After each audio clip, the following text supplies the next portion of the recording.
Good evening and welcome to the Dollar Dogs and Beer podcast. I am your host, Andrew, and we have the whole gang back tonight. We've got Jason and Joe. How are you guys doing tonight? Yeah, doing good. Ready for another week. And another draft. Joe, how you doing, bud? Hanging in there, man. I'm a bit mediocre this week. A mediocre week for the Cubs and mediocre on some other levels. So that happens sometime, unfortunately.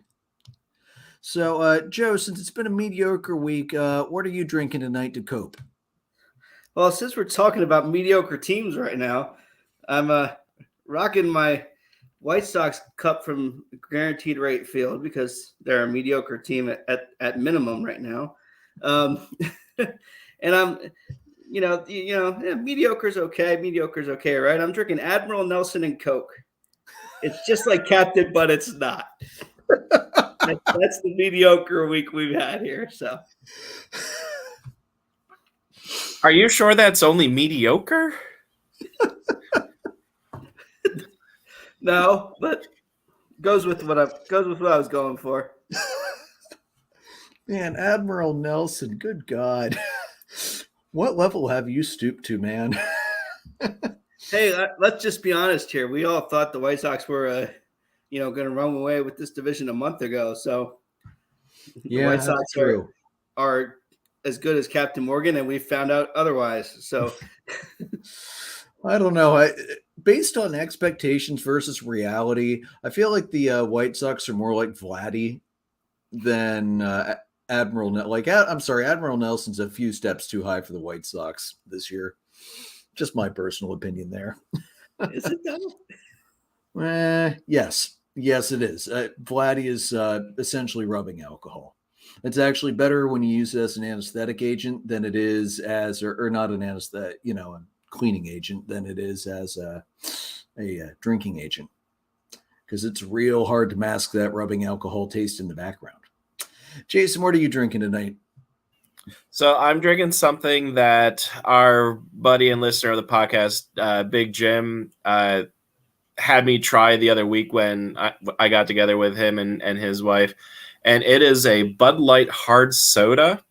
They have them in packs of 12, and there's 4 flavors, 3 cans of each. This is the orange. It tastes like a Fanta soda. They come in classic cola, cherry, and lemon lime, and they are delicious and dangerous. Yeah, it sounds dangerous, not gonna lie. All right, and then tonight for me, because baseball is all about the push for October, so I am going with an October brew from Bell's Brewing Company up in Comstock, Michigan, and honestly, solid Oktoberfest brew. I'd recommend it. All right, so let's get into it tonight. Jason, why don't you lead us off on what was an absolutely great moment over the weekend for some Little League kids from Hawaii? Yeah, so the Little League World Series wrapped up this past weekend in Williamsport, Pennsylvania. And it was between Hawaii, which was the West team for the U.S., and Curacao, which was the Caribbean team. Representative from the international side. So before we get into the finals, let's kind of take a look at what the bracket was like for these two teams. So we'll start with Curacao here. They started with a 2-0 win over the Latin American team, which was from Nicaragua. And then they lost 9-3 to Panama. And so in the losers bracket, or I guess they call it the consolation bracket, they don't like to use the term loser. So consolation bracket, to work their way back, they had to go win 1-0 over Europe, Africa, which ended up being Italy. And they then went to, they played Canada, which was from British Columbia. They won that one 4-2. They beat Latin America again 7-2. Followed by a 2-1 win over Mexico.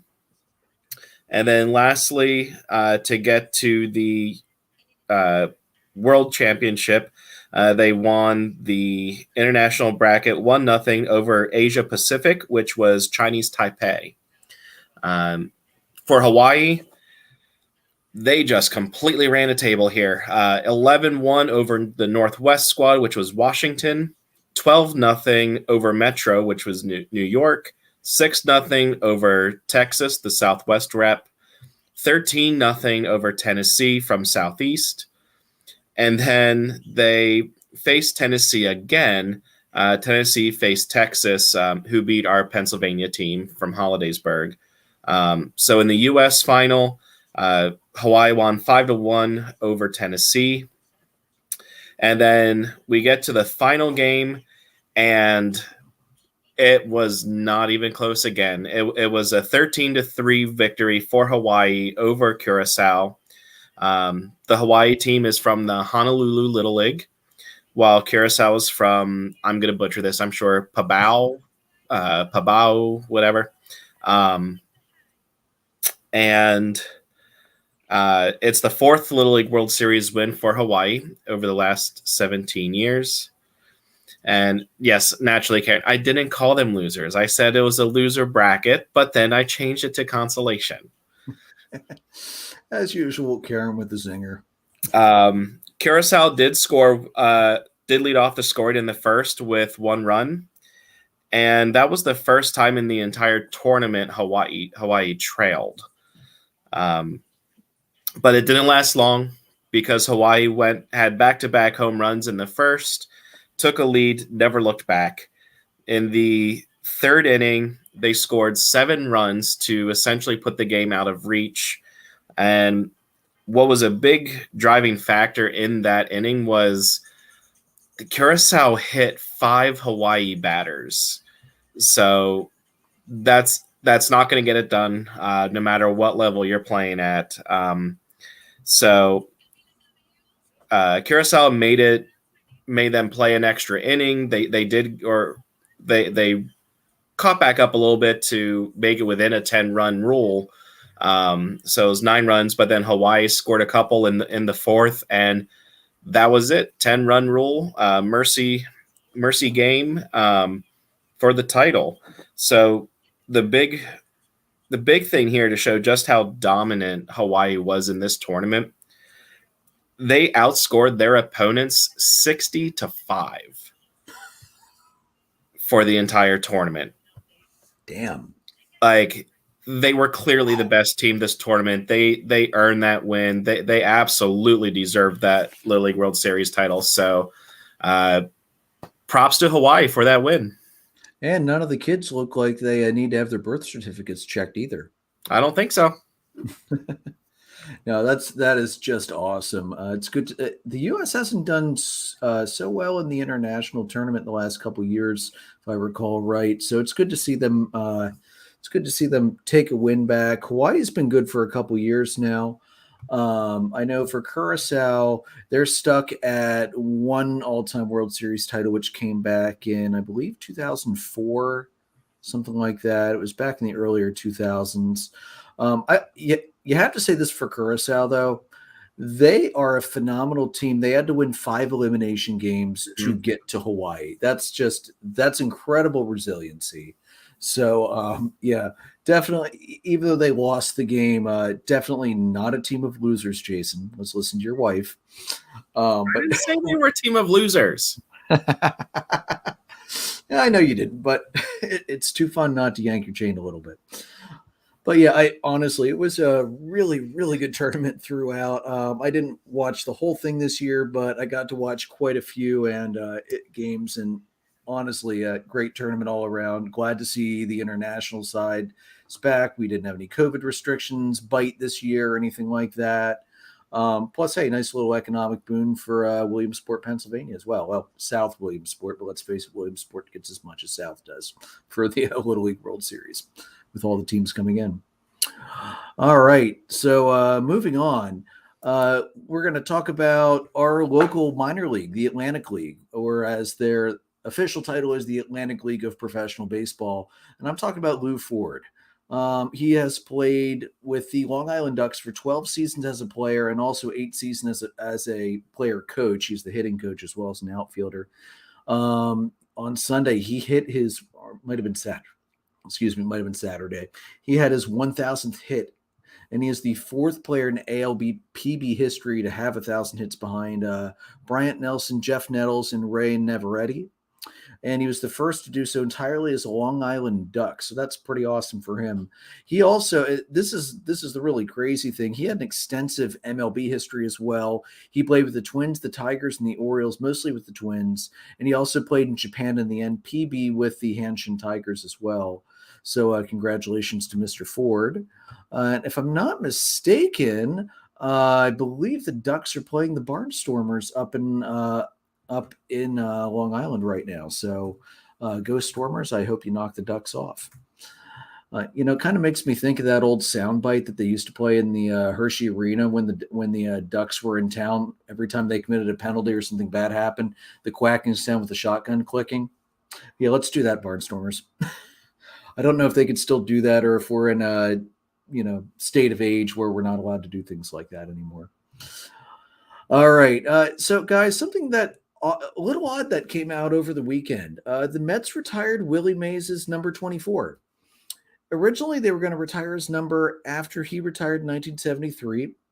The charter owner of the team, Joan Whitney Payson, told Willie Mays he would be the last player in franchise history to wear number 24, but that didn't happen. Kevin Torvey, Ricky Henderson, and Robinson Cano, yuck to the last one especially, also wore the number. Unfortunately, she died actually less than 2 years after he retired and wasn't able to get the ceremony done. And her husband didn't really care about baseball. He was more interested in his own businesses, playing golf and fishing. So he didn't get that done either. And a lot of ownership passed between them and now, and it's finally being done. Part of the reason why it hadn't even been considered before now is after their ownership was done, the Mets had a very strict policy in place for number retirement of only players who entered the Hall of Fame as Mets could have their number retired. Let's remember, up until Steve Cohen bought the team, they only had 4 numbers retired: Seaver, Piazza, and then the managers. It was oh my God, I'm blanking. I know the professor was retired, and was it Gil Hodges was the other? Okay. So, yeah, Casey Stengel and Gil Hodges. So, for the longest time, the Mets had by far the fewest number of retired numbers across all of baseball. Unlike the Yankees, who have by far the most, and a ridiculous number of retired numbers, and will probably have to eventually petition baseball for 3-digit uniforms because of it. So, Cohen's loosened the rule, and it brought up an interesting question. Should the Mets have retired his number? For people that think no. He had very limited production with the Mets. He hit .238, 14 homers, 44 RBIs. Not significant whatsoever. I mean, he did help them get to a World Series that they lost, but he wasn't the Willie Mays he was with the Giants. On the other hand, he was incredibly important to the city and state of New York, and the Mets are an expansion team supposed to honor the departed Dodgers and Giants. Look at their unique color scheme.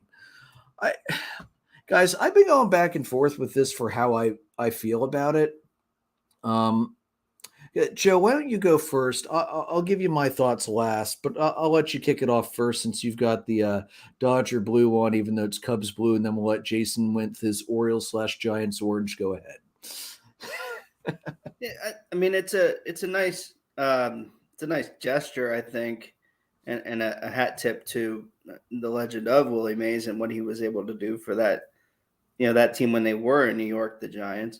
But as you said, he played a couple of years there, and that was about it. He wasn't really meaningful when they were the Mets. It's kind of a toss-up. I don't have a bad opinion one way or the other, but I do think it's a nice gesture. But as you said, he only played a couple of years there. So, Jason? Yeah.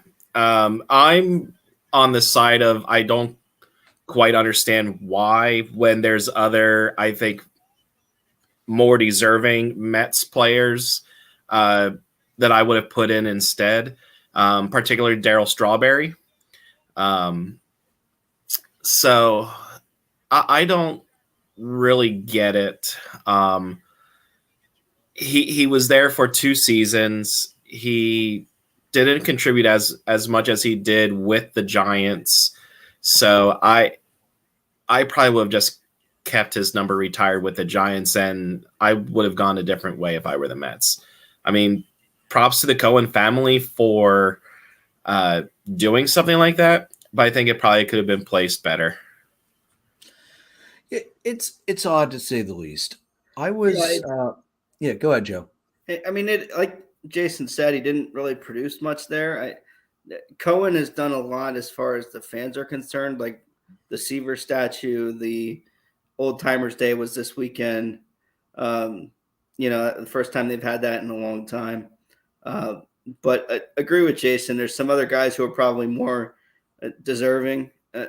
David Wright, Darryl Strawberry, somebody like that. More of a household name in Queens than maybe Willie Mays would have been.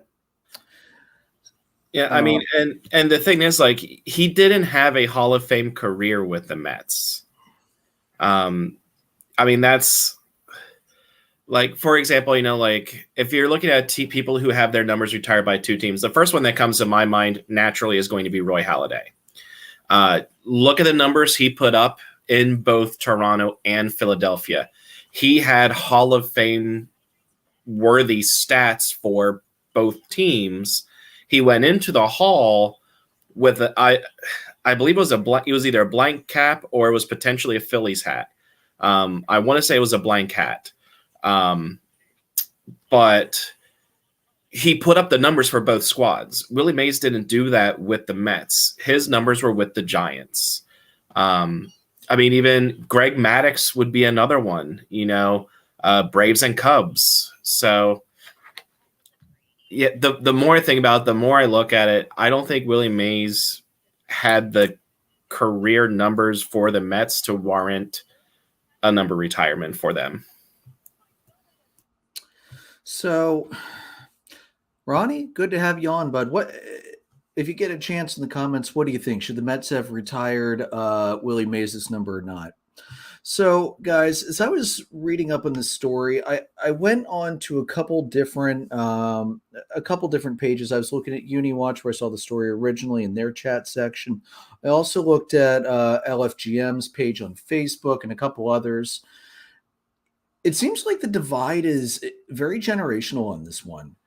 The younger guys like us are like, we don't really understand it, but the older guys are people that had parents who got to watch Willie as a New York Giant are like, he electrified the city. He did so much for the city that they think he should have had his number retired just for his merits towards the city as a whole.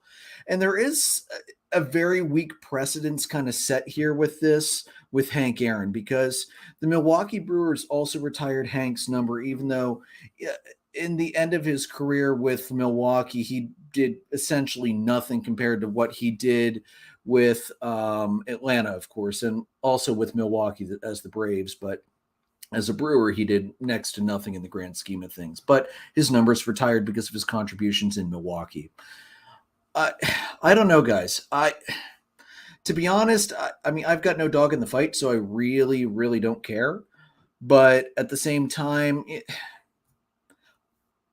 I think you guys made the best point of all. There are a lot of other Mets who should get their probably should have gotten their number retired first. And they should have just quietly taken 24 out of circulation and not reissued it. That might have been a better way to do it. I think David Wright, probably it's too soon since he retired to retire his number, but I think Wright should absolutely have his number retired by the Mets. Strawberry, Gooden, I think would be another one I would retire as well. The Mets have a lot of guys that maybe weren't Hall of Fame worthy, but did some pretty awesome things with the Mets that I would like to see them consider, especially that Cohen has loosened the restriction. Jason, Ronnie's got your back. No logo on the hat. I know Maddux did the split logo, Braves and Cubs, instead of the blank. So yeah, but yeah, that's Jason, excellent point though with Doc, because absolutely Hall of Fame numbers both with Philadelphia and Toronto, and everything he did in both places, phenomenal.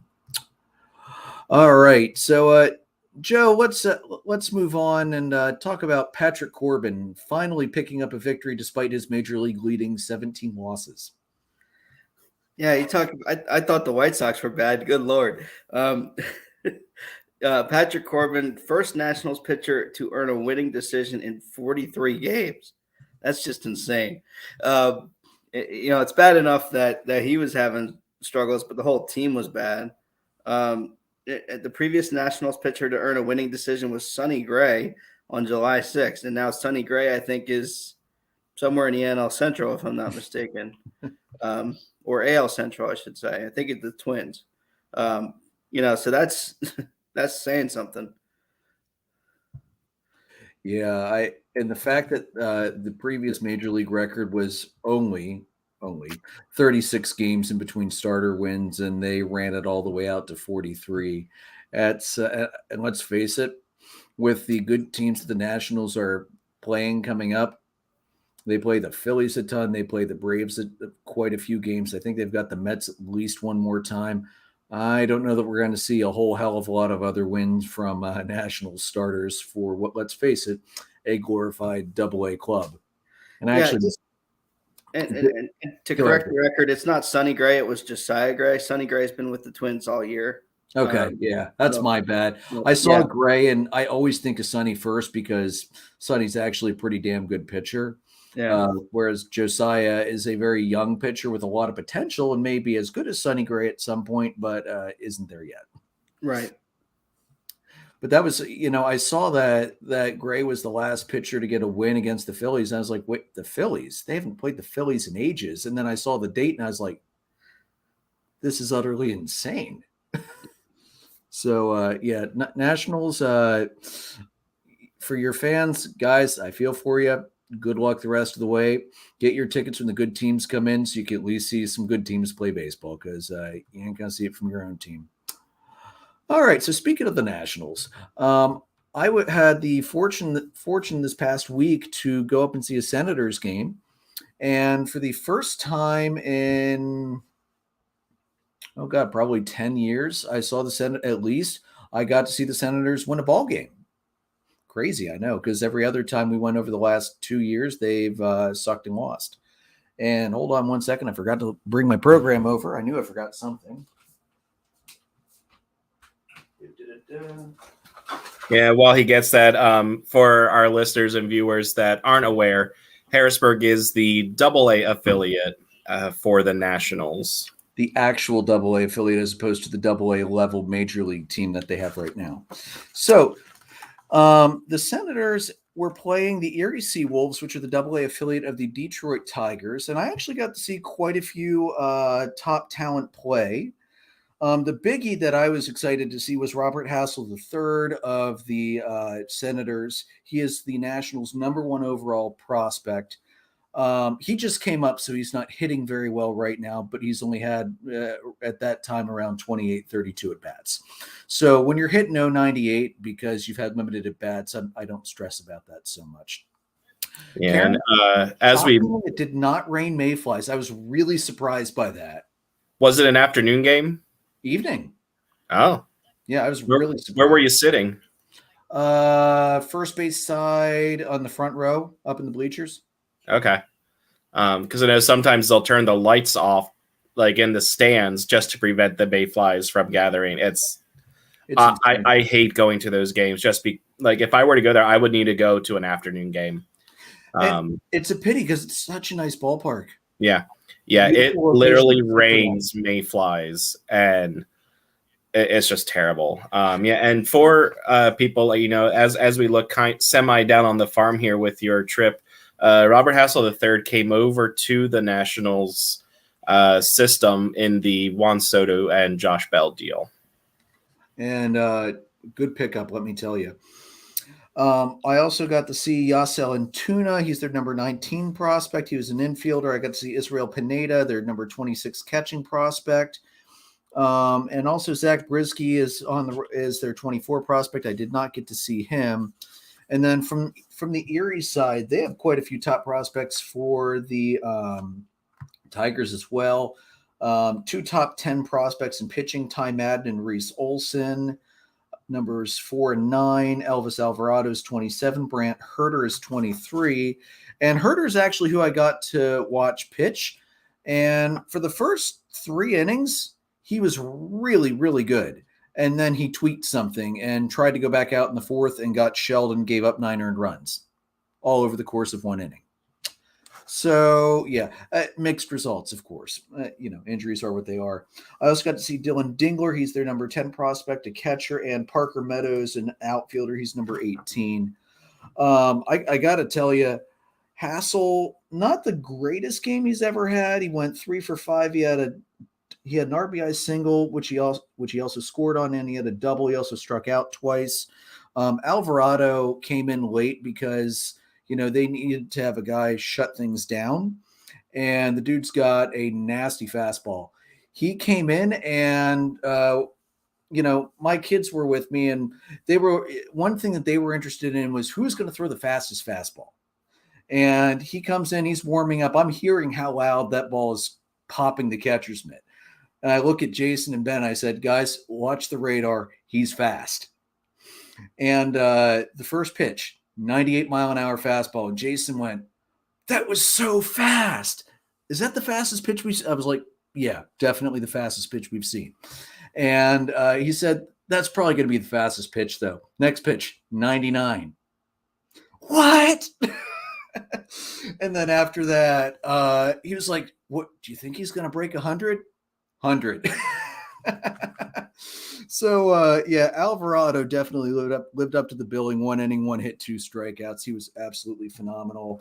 But guys, it was awesome not only to not deal with swarms of mayflies, but to finally see the Senators win a frickin' ball game, because they've only won 15 all season as of that point. Not the best year for them, but it was a good time. So I was really glad I got to go up and Hassel, guys. When he gets up to the majors, Jason, we're going to be in trouble. Dude's going to be really, really good. He made some great plays out in center field. He also made one dumb ball bounced out of the glove error, picked up the drop ball and threw a guy out at third. So yeah, not bad.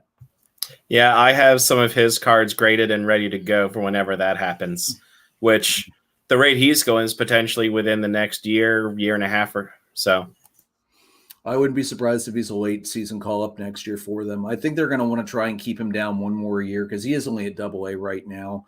And unless you're a member of the Atlanta Braves, it's very hard to bring guys up from AA and have them be immediately successful in the majors. So, we'll see what they do with that. But, hey, if they would start him in Harrisburg again next year, I'm not going to be upset to run up, because in the spring, it's a great time to go up there because the mayflies haven't really come out yet. So it doesn't matter what time of the day you go for games. So, it was fun. And Joe, you got to spend some time down at Camden Yards, man. How was that? It was pretty good. I mean, we 2 for first. I had a Reading game on Tuesday night up there. Got the Stott jersey behind me here. That was an interesting. Reading is always a fun ballpark to be in. We were in the picnic area. It was a work thing, which was fun. The top prospect in that game, they were playing the Ponies, the Mets affiliate. So Mauricio was up in AA, and he is a giant. If you get to see him play, he's tall. He's Aaron Judge, but without the bulk, basically. He's super tall. And he plays short, which is crazy. So that was fun. And then Thursday night, redeemed a birthday present for my dad this year. We got him tickets to go see the White Sox and the Orioles at Camden. Nice night for a ball game. Was kind of for a while there. The White Sox take the lead in the 8th, and I'm like, okay, good. We'll have Liam Hendricks time. And Liam Hendricks decided to have a bunch of theatrics in the 9th inning, a bunch of pauses and timeouts and whatnot, and gave up the kid who hit a home run off him there in the 9th from the Orioles is his first major league home run in an 0-2 count with 2 outs in the 9th inning. It's insane. The ballpark is amazing there. Just Camden itself is such an amazing ballpark to be in. Watching the White Sox with their in person with their don't run hard approach was, kind of interesting to watch in person. We've talked about it some, but to watch it in person, this team is checked out. It's ridiculous. La Russa has lost the dugout, has lost the locker room, I think.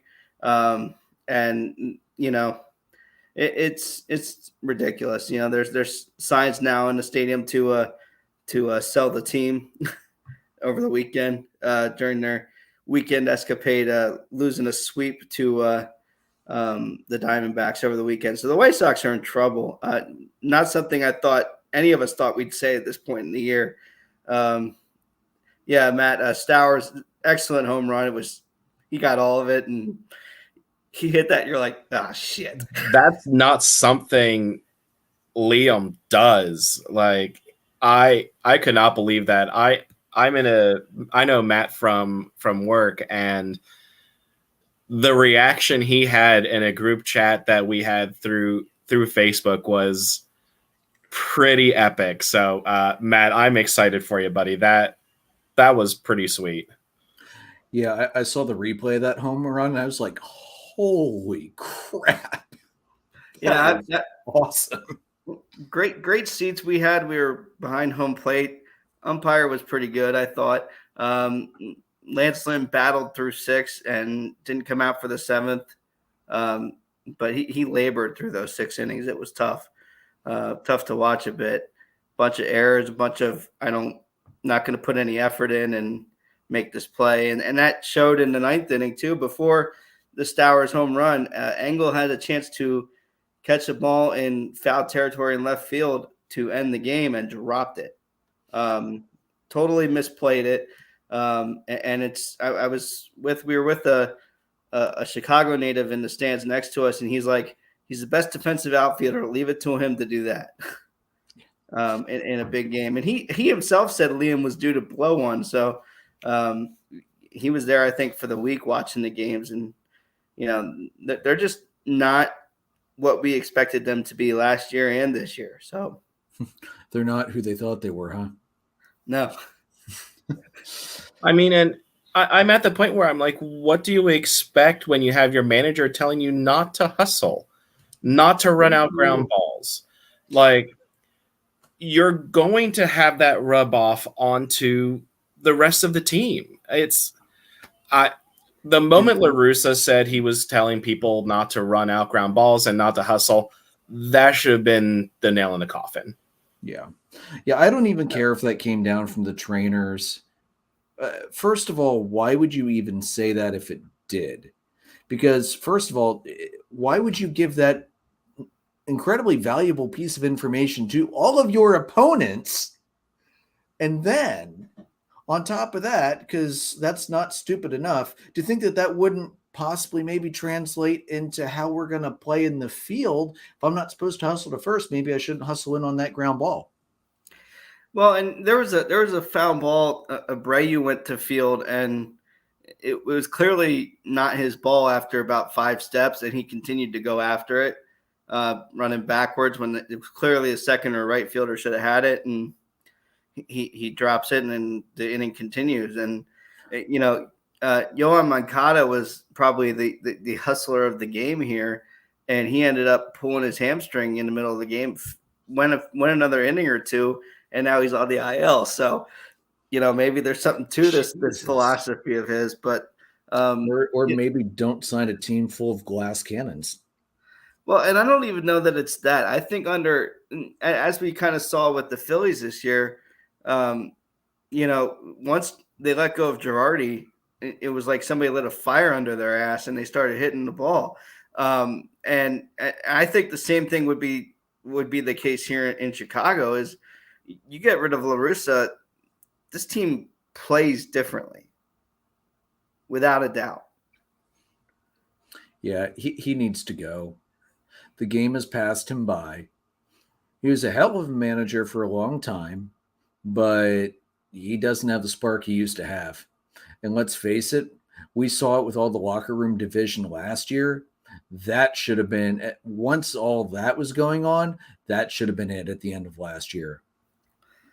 It would be if Reinsdorf wasn't such buddy with them, and Yeah. Reinsdorf is characteristically bad at making tough decisions. I mean, We've you look seen at that for a long time. the '98 Bulls. You look at the way he's run the Bulls in the last few years.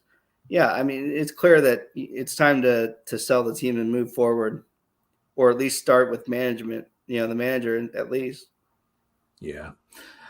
Just dysfunction top to bottom with that organization. They really need to clean house. And to be honest with you, with all these injuries they're having, I think it's time to take a very, very strong look at your strength and conditioning program and your trainers and everything else too. Like this isn't just with all the injuries they've had and all the soft tissue injuries, especially, this needs to be a very thorough and deep look at the entire organization. Tony needs to go. I mean, there's no doubt about that, but everybody needs to be under a microscope as well. Although, knowing the White Sox, I think we all know that that's probably not going to happen.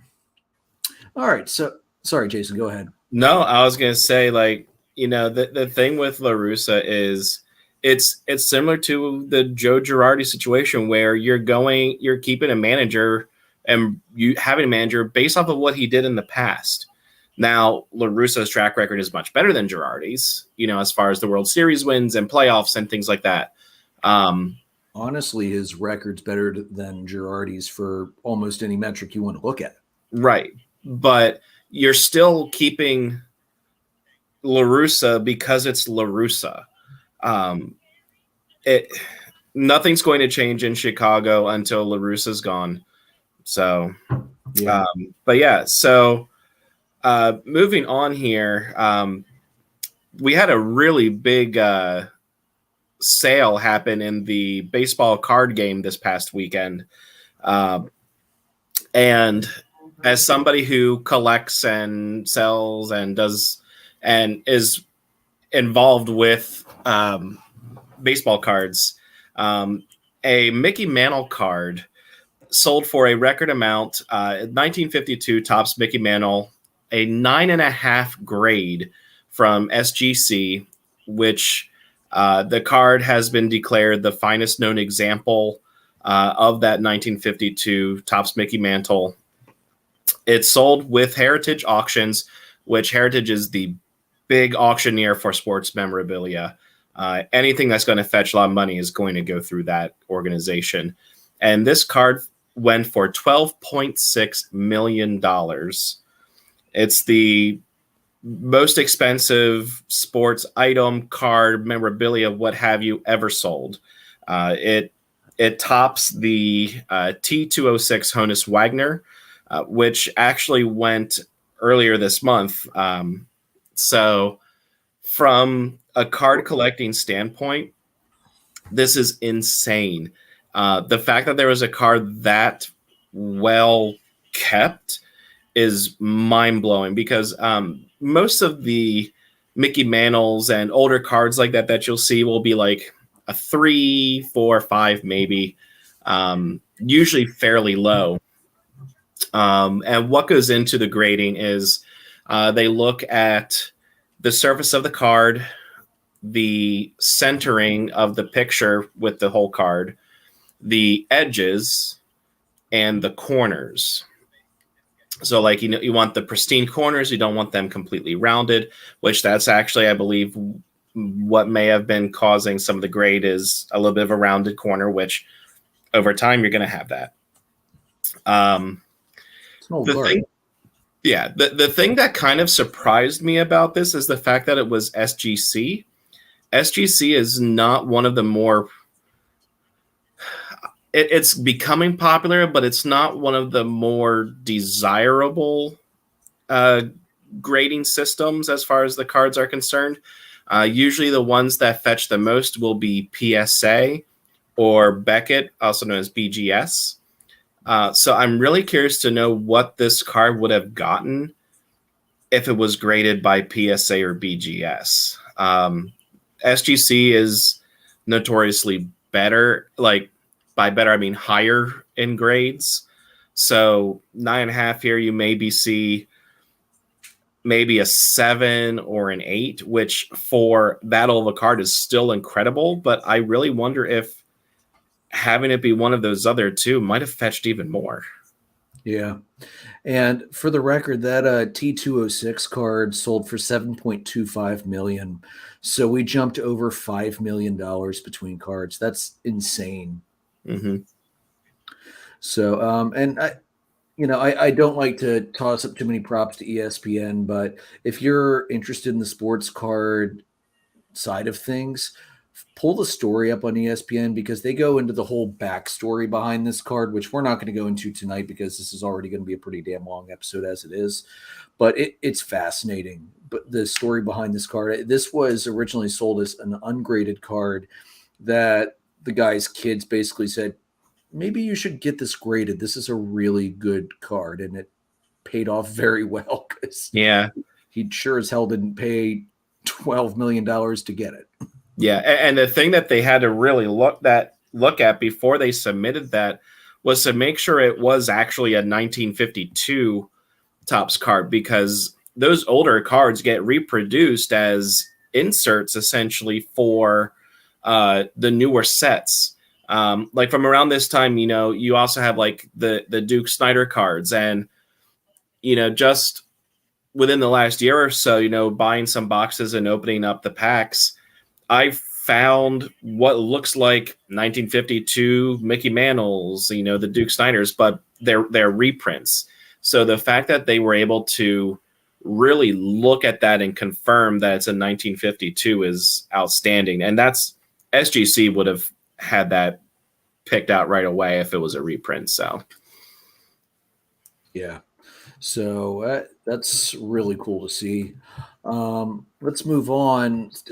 Two pieces of home run news that I was rather excited about. Number one was Aaron Judge. He hit his 50th homer of the season. He is the 10th player in baseball history to record multiple 50 home run seasons, and his pace is currently to hit 63 by the end of the year. He's the third Yankee to have multiple 50 home run seasons. The Babe had 4 and Mickey Mantle had 2. He's chasing Roger Maris's record of 61. And he's the 7th player in baseball history to hit 50 home runs before the start of September. The last player to do so was Giancarlo Stanton, who had 51 by August 29th in 2017 when he smashed 59 and won the NL MVP award with the Marlins. The record for most home runs before September was Barry Bonds with 57 in that ridiculous 2001 season where the dude smashed an insane number of home runs with the aid of a little bit of injected medication. All right, and the other big home run thing I'm watching, Albert Pujols, baby, 694. The latest one was off of Ross Detweiler of the Reds. Crazy record. And let's remember, this is the kind of thing you don't break unless you've been around forever. He has now hit a home run off 450 different pitchers, which is an MLB record. The previous record was held by Barry Bonds at 449. He also now has 8 home runs in August, which ties Bonds in April of 07 and Carl Yastrzemski in July of 83 for the most home runs in a single calendar month by a player aged 42 or older.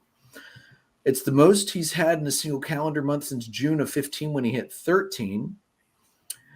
August is Pujols' most prolific month, so I guess in the grand scheme of that, it's not super surprising he got hot in August. He has 134 career home runs in August. That broke a tie with Alex Rodriguez for second behind Barry Bonds' 148 for most of the month of August. And this is his 21st 15 home run season, which ties Barry Bonds for the most in baseball history. That alone makes me wish he had it in him for one more season. I know he doesn't, and even if he does, he's probably not going to hit another 15, but I kind of wish he'd break that record. All right, guys. It is time for draft time. So just to quick go over the rules for anybody who missed it last week, we are doing our all-time teams for tonight for the Central Divisions. We'll do the AL first, and then the NL. We have a few ground rules, which if you looked at the teams last week and thought, what's J-Rod doing on an all-time team? Well, the reason J-Rod got picked by Mr. Jason, boy, that rounded out nicely. The reason that he picked J-Rod is because we had a couple ground rules. Number one, you had to pick at least 2 players from every team in the division. And number 2, you had to pick at least 4 players who are still current players. So that's why you saw some guy like Trey Turner as an all-time guy. I don't know, great guy, but seems a little early to call that. That's why some of these guys were picked. So we decided to do that to mix it up a little bit because let's face it, it's easy to pick all-time guys, but it makes it quite a bit trickier when you consider the team restriction and trying to get some current players in there as well. So we had a lot of fun with that last week. I just saw Travis Nur on Facebook said that I swept the West Division drafts in his opinion. So Travis, thank you very much for that. Hopefully I can do that again tonight. And speaking of doing that again tonight, guess who's first for the AL Central? That would be me. So I'm going to go with arguably one of the greatest, if not the greatest hitters in the history of the game, and probably the best hitter in the entire history of both Central divisions. I'm, of course, going with the Georgia Peach, Ty Cobb.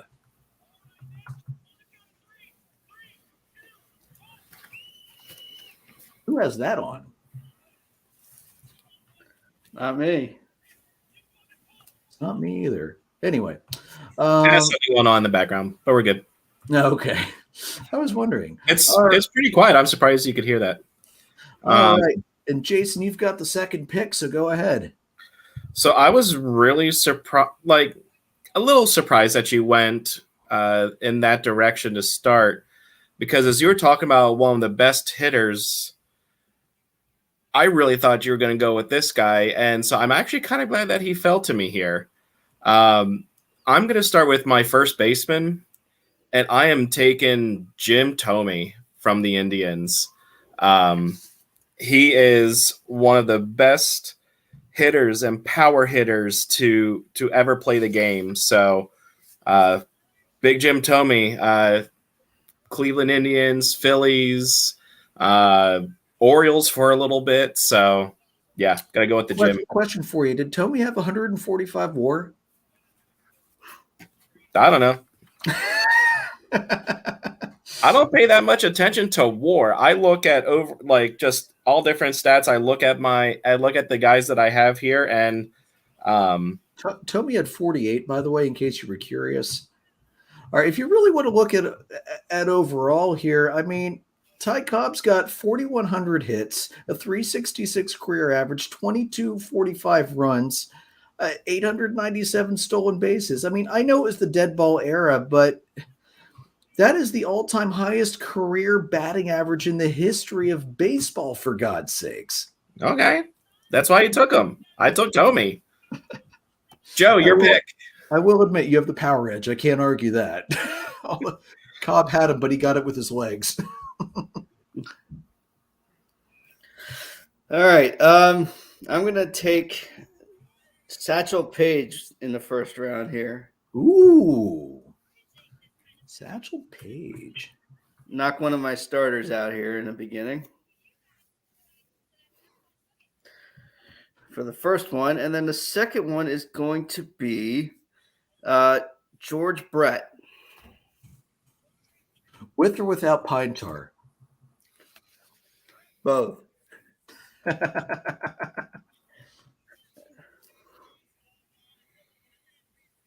All right, Jason. Go. Are you taking Brett as a third baseman or a first baseman, Joe? Third. Okay. All right, Jason.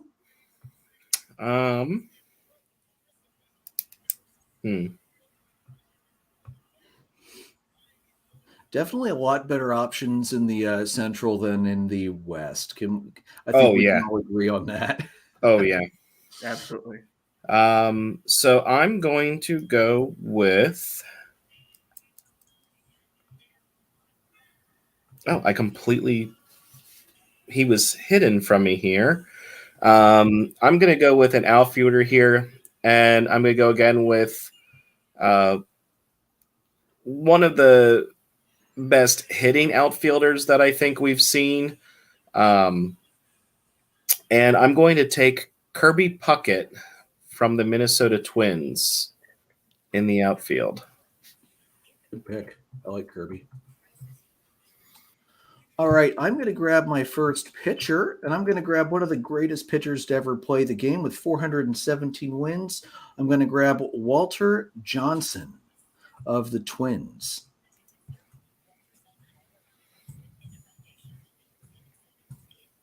One pitcher knocked out.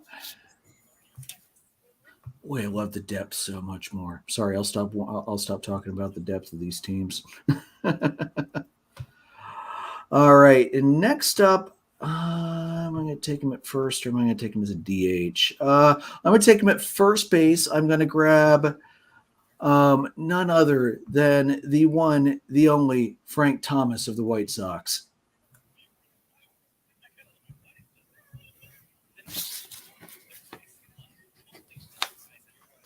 I'll leave my DH spot open until later, just in case. All right, Jason. So I'm torn here because I have one that can fit multiple positions, but I don't know that he's going to be on the board long because he also crosses out one of the current spots. But I know there's another position that is kind of, as far as I can get him on the back. I can get that second position on the wraparound here. So I'm going to, and he's listed as a third baseman, so I'm going to take him as my third baseman, Miguel Cabrera from the Tigers. Yeah, if Mickey was still there when I came back up next, he was gone. You're taking him as a third baseman. Okay. Yeah. Right, In dude, a spot that is, forgot he used to play third base. yeah, in a spot that is not terribly deep, I will take that little technicality where I can. That's why I've got Jackie as a first baseman on my NL Central or my NL West all-time roster, because there's a ton of good second basemen, not as many first basemen, surprisingly. All right, Joe, what do you got, bud? In the DH spot, I'm going to take Cecil Fielder. Okay. All right, Cecil Fielder in the DH. Okay. All right. And in one of my outfield spots, I'm going to take Kenny Lofton. I liked Kenny. I'm assuming you're taking Cecil as a Tiger, right? Not an Indian / Guardian. Well, yeah, I forgot what team he played for, but yeah. Well, 6 years for the Tigers versus 1 year with the then Indians, now Guardians. Yeah, Tigers. All right. I'm sorry. Who was the pick after Cecil? That would have been Kenny Lofton. Kenny Lofton. Okay. Getting some speed in there. Okay. All right, Jason. All right. So actually, I can hold off on that one again yet because at worst it wraps back around to me. So let's move elsewhere. And I don't mind that one yet.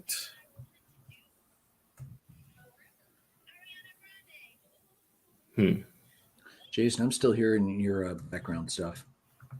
Well, then I will just stop it. All right, you know what? I'm going to go with another outfield spot here, and I'm going to take the one and only Al Kaline. Good pick. Is that outfield? All right. Sorry, give me 1 second. So I'm also trying to make sure I have these names spelled right the first time because, I did not do such a great job last time. My apologies to everybody who saw the initial post that had a whole bunch of misspellings in it. Okay. I forgot he only died 2 years ago. Mm-hmm. All right.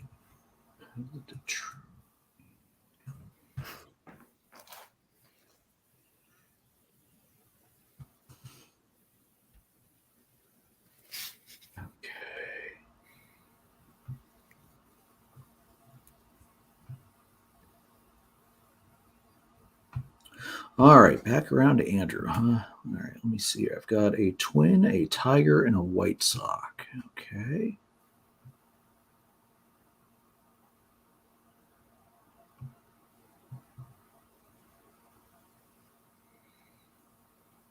All right, I think with my next pick, I'm going to go with a Royal, and I'm going to knock out another pitcher. I'm going to grab Brett Saberhagen.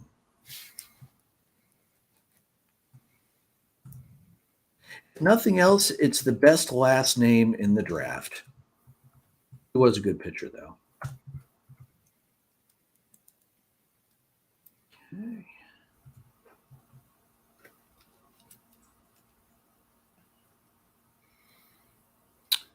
All right, and then with my next pick on the wraparound, let's see. No, I don't need him yet. Wait on that one. I think I'm going to grab my shortstop and grab from the then Indians, now Guardians, Lou Boudreau at shortstop. Because the shortstop is not super deep in this one.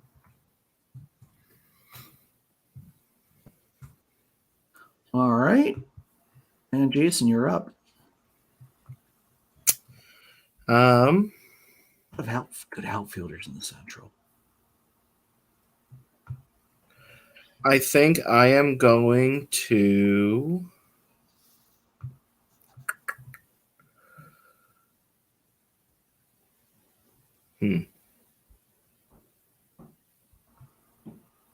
I'm going to go with my. See, I'm torn with this. That takes out 2. Trying to decide if I want to go current or older, because current players are starting to run a little low overall. I will go a little more current. And I am going to take at shortstop from the Chicago White Sox, Tim Anderson. I knew it. Good pick. All right, Joe, you're up. All right, I'm going to take another starting pitcher. I'm going to take Shane Bieber from the Indians. Guardians, whatever. I know. It's weird. Stupid. Joe, how do you really feel? Okay. And then short, I'm going to take Omar Vizquel. Good pick.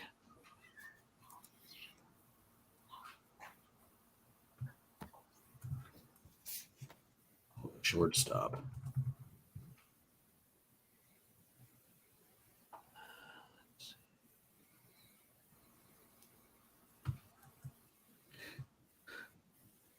So just so you know, you do have your Cleveland quota covered. I'm aware. Okay. Didn't know how close you were watching that this time. Yeah. You're taking Vizquel as Cleveland? Isn't that where he played? Well, he did technically played 2 years in the White Sox, but he's best known for his time in Cleveland. Well, I mean, if you want to give me credit for the White Sox, that's fine too. Jason, what do you think? Take them where you want them. I don't care. All right, White Sox it is. There you go. Whatever. Somehow you haven't picked a White Sox yet. Whatever. That was your wraparound, Joe? I believe so. Yeah, Bieber and Vizquel. That's right. Cool. All right, so I am going to. I guess I should take a picture in here somewhere. It's kind of important for the team. So we will go with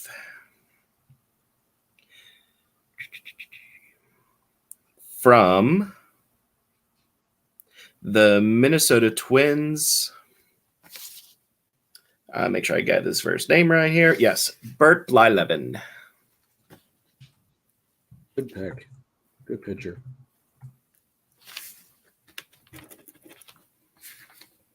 All right. I cannot believe he hasn't been picked yet. I'm going to knock off one of my current players and in a very hard position to pick a good guy. I'm going to go with Salvador Perez catching from the Kansas City Royals. Not a great year this year, but boy, let's face it, every other year, that dude's a monster. And let's remember his great performance against Pete Alonso in the home run derby last year gets overlooked because Pete won, even though he still hit like 23 home runs to the 30-some he lost to. Poor guy. All right, let me see. All right, Kansas City I've got wrapped up. Okay, good. Sorry, I lost track of who I had done and who I didn't have done. Apologies, guys. All right, I'm going to go with another current Detroit, well, not current for Detroit, but current player. I'm going to go with Justin Verlander to finish off my starters and knock out another current player. Jason. So I will let you have Salvi Perez. I'm going to take Sandy Alomar Jr. as my catcher from the Cleveland Indians. Yeah, absolutely. I cannot argue one bit with Alomar Jr. Hell of a player. But Salvi's current, and I needed a current because at this point I just realized I hadn't taken any damn currents yet. Oops.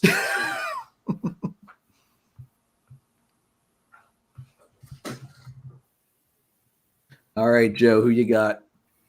At catcher, I'm going to take Joe Mauer from the Twins. Better known as a first baseman, but yeah, he was a catcher as well. I'll say you must be super young because I know him more as a catcher. Yeah, what are you talking about? He ended his career first base DH. It's because ended his career.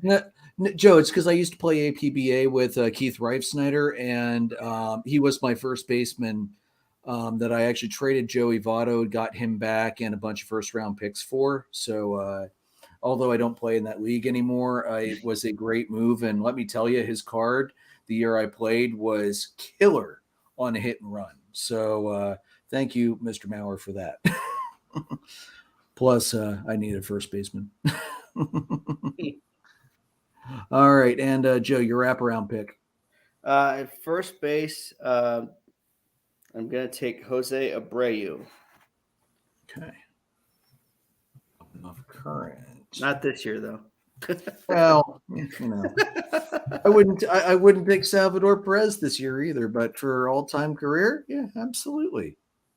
Could definitely make a strong argument in that case.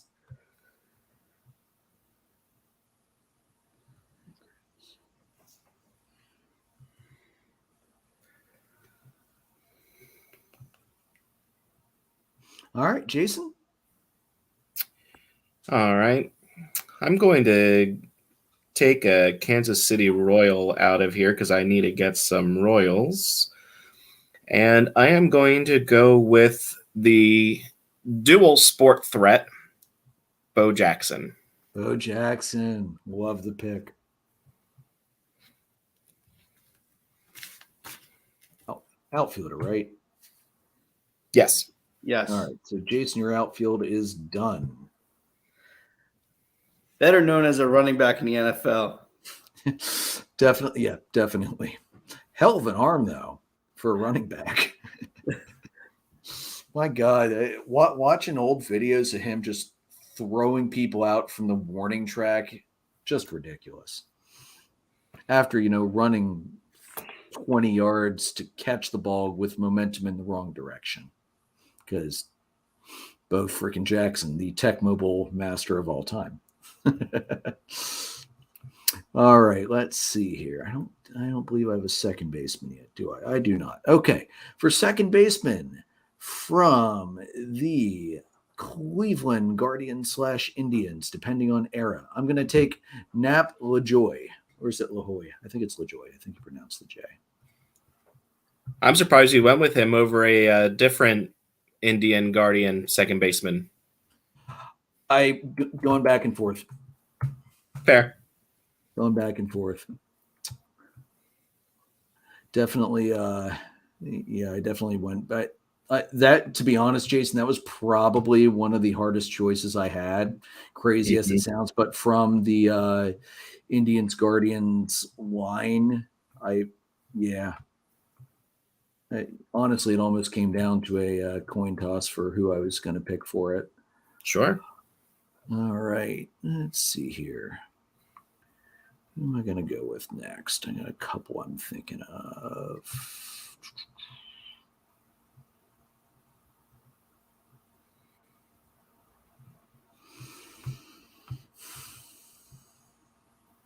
Oh, my third baseman's still open. Okay, Jose Ramirez to knock off another current player of Cleveland. I'll say if you didn't take him there, I was going to be snagging him for my DH spot. Yeah, I wouldn't blame you. Hell of a pick. Having a great season. Hey, a current player who I do want this year's stats for on this roster. All right, Jason, who's next? Next up, just because I think this position is a little thin at the moment and it knocks off a Royal for me. I am going to take my closer, and I am going to take Dan Quisenberry.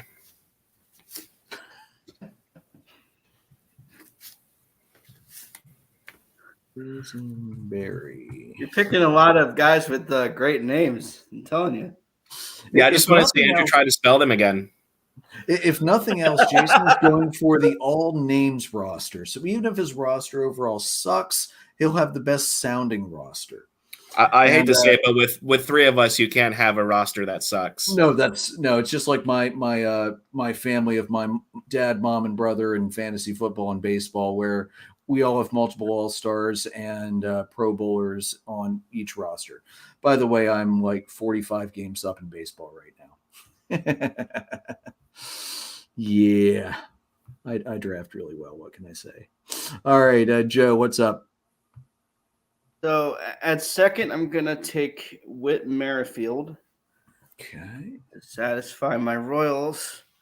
And the current. Requirement and current. I have one more I think I have to get on the current side. Yes, one more current player. Jason needs two. I need one.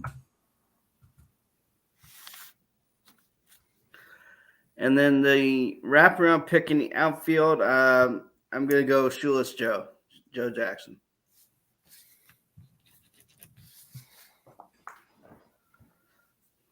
Shoeless Joe Jackson. Love the pick.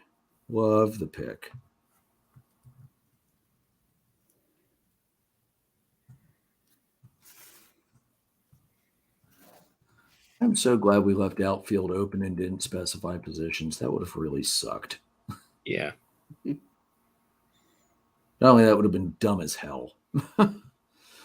All right. Jason, I believe you're up. Go. All right. I'm going to go current here. And I'm going to also knock off my final White Sox, which means I have the rest of the positions open to fill with a current player. And I'm going to take Dylan Cease. Honestly, about the only player left from the White Sox that I would pick this year. Yeah, the White Sox players were, at least current players, were a little hard to go with. There's only a couple that I felt good about. Yeah, absolutely. All right, I'm going to go current next and knock off my last current player that I need, and I'm going to go with Emmanuel Clace of the Guardians as my closer.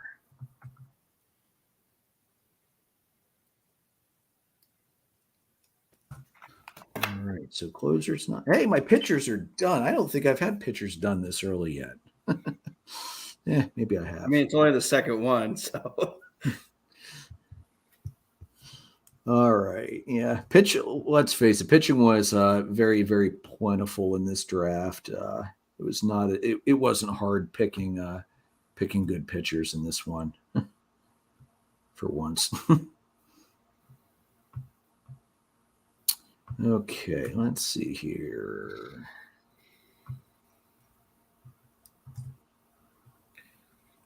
How has he not been picked yet?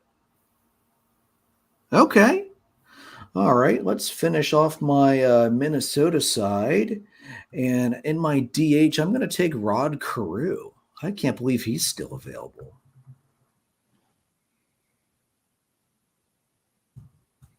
Oh, I think I have him down for something else because is he one that?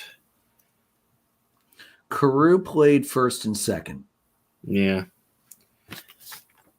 Did I really? I can't believe none of us picked him yet. Hell of a player. I literally had him down on my other list and forgot to transfer him over. That's all right. Hey, good for me, bad for you. Yeah, I don't care. Yeah. So it's now up to me? Yes. Okay, so I need one current player yet. So I am going to knock that out because I don't want to do that with another starter, though.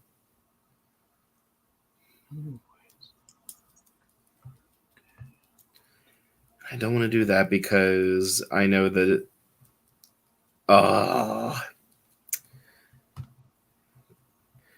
do you guys have your starters yet? My starters are done. Joe has 2 starters. He still has 1 more needed. Okay.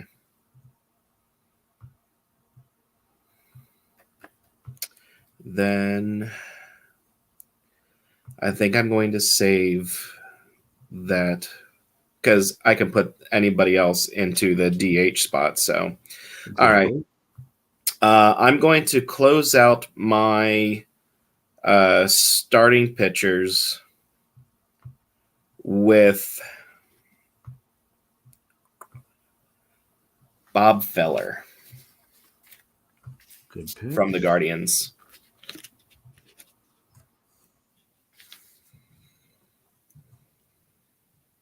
Starting pitcher, Bob Feller. And all around, good guy. Actually, I'll be honest, I don't know that much about him. I know his personal life, I mean. All right, Joe.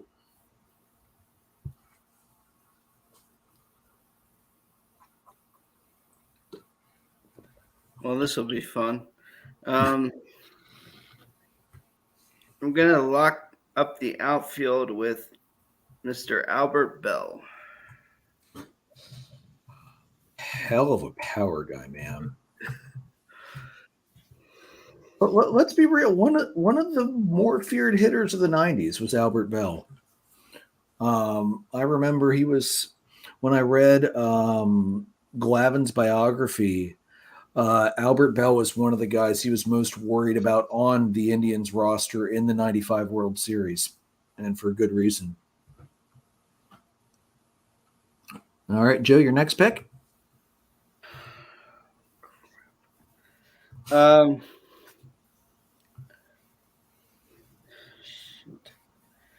going to satisfy my Tigers quota with Joe Nathan as my closer. For the Tigers? He played for the Tigers for a short time. Okay. He played for both. So technically. That's weak. But we've allowed it, so we'll allow it again. You have Trevor Story on the NL West. No, Story belongs in the West. I'll say Story had most of his career with the Rockies. I know. It's like Story makes sense there. Yeah. Rules are the rules. Doesn't matter. Trey Turner didn't make sense in the NL West, but we had him there because he's out there right now. Exactly. All right, Jason.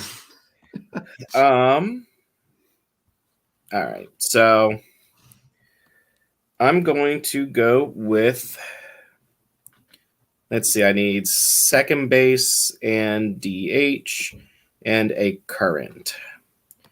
So, Boy, too bad Whit Merrifield was already taken. yeah, that's fine. That would have knocked off two things you needed. Yeah, I have it down. No worries. I'm going to go with, just because, again, he's one that I'm surprised is still there. I'm going to go with Roberto Alomar as my second baseman from the Cleveland Indians / Guardians. Here's another one I was looking at second base. Hey, you grabbed two Alomars. Look at you, Jason. Going with a pair. May as well. Hey, absolutely. If they're there, they're there. Yeah, absolutely. All right, I'm going to knock off my Minnesota quota and go with the multiple decade man, Minnie Minosa.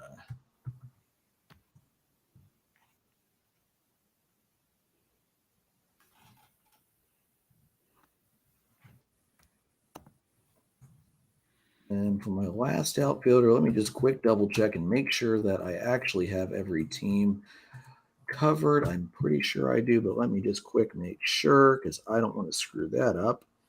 2 Tigers, 2 White Sox. Actually, I had a lot of White Sox, didn't I? Oh, no, I did not. Whoops. Looks like White Sox. Oh, yeah, I took a ton of Guardians. That's why. I have 2 Tigers. Yeah, I need one more White Sox. All right. Oh, right. Minnie was my last White Sox, not a Twin. I'm sorry. My bad. My bad, guys. Jeez. Yeah, it's late. You know when you have to work early. kind of gets to you. I enjoy it though, I really do. Crazy as it might sound. Let's see here.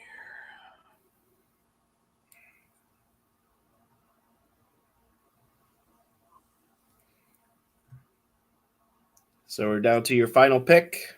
Yes. Yep. Crap.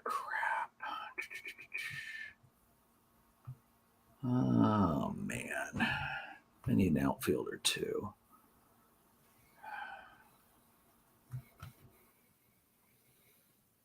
Nope, he played shortstop. He didn't play outfield.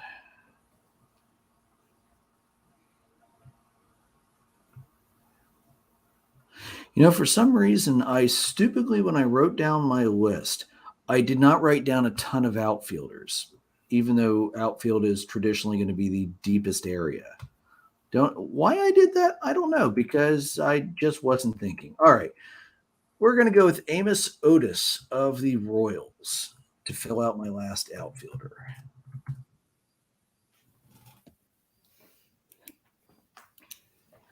All righty. 341 stolen bases. At least he had some speed. All right, Jason, how are you going to end your draft? So I need to take a current player. Yes. Looking through these, I was going back and forth with some of the players. And they're going to be my DH because that's all I have left. Smart. Which I did that so that I could have my pick essentially of entire rosters. Yeah. And I'm like, do I go with the villain pick and go with Carlos Correa? And I can't bring myself to do it. I just can't. So I am going to go with, for my DH, from the Chicago White Sox, Eloy Jimenez. Okay.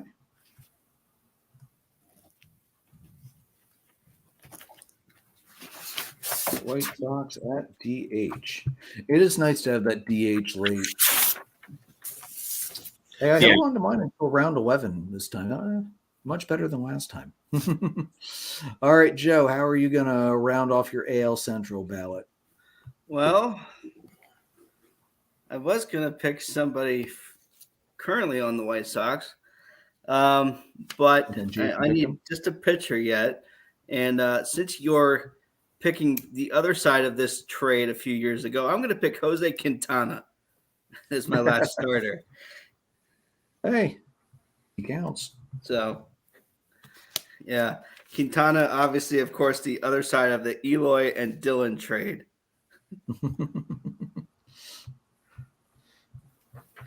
You know, he's definitely a name that's going to come up as what the hell were they thinking when they made that trade in the future? I definitely think he's going to be one of those guys. All right, so Quintana as a White Sox, which is odd to think about. even though that's where he was most of the time, it's just odd to think about it.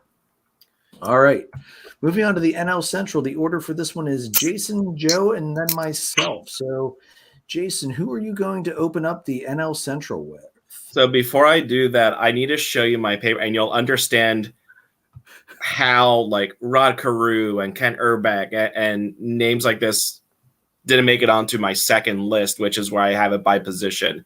I start out by going by teams, and then I look at position just to see where it's thinner. This is my paper that I had created with everything on it.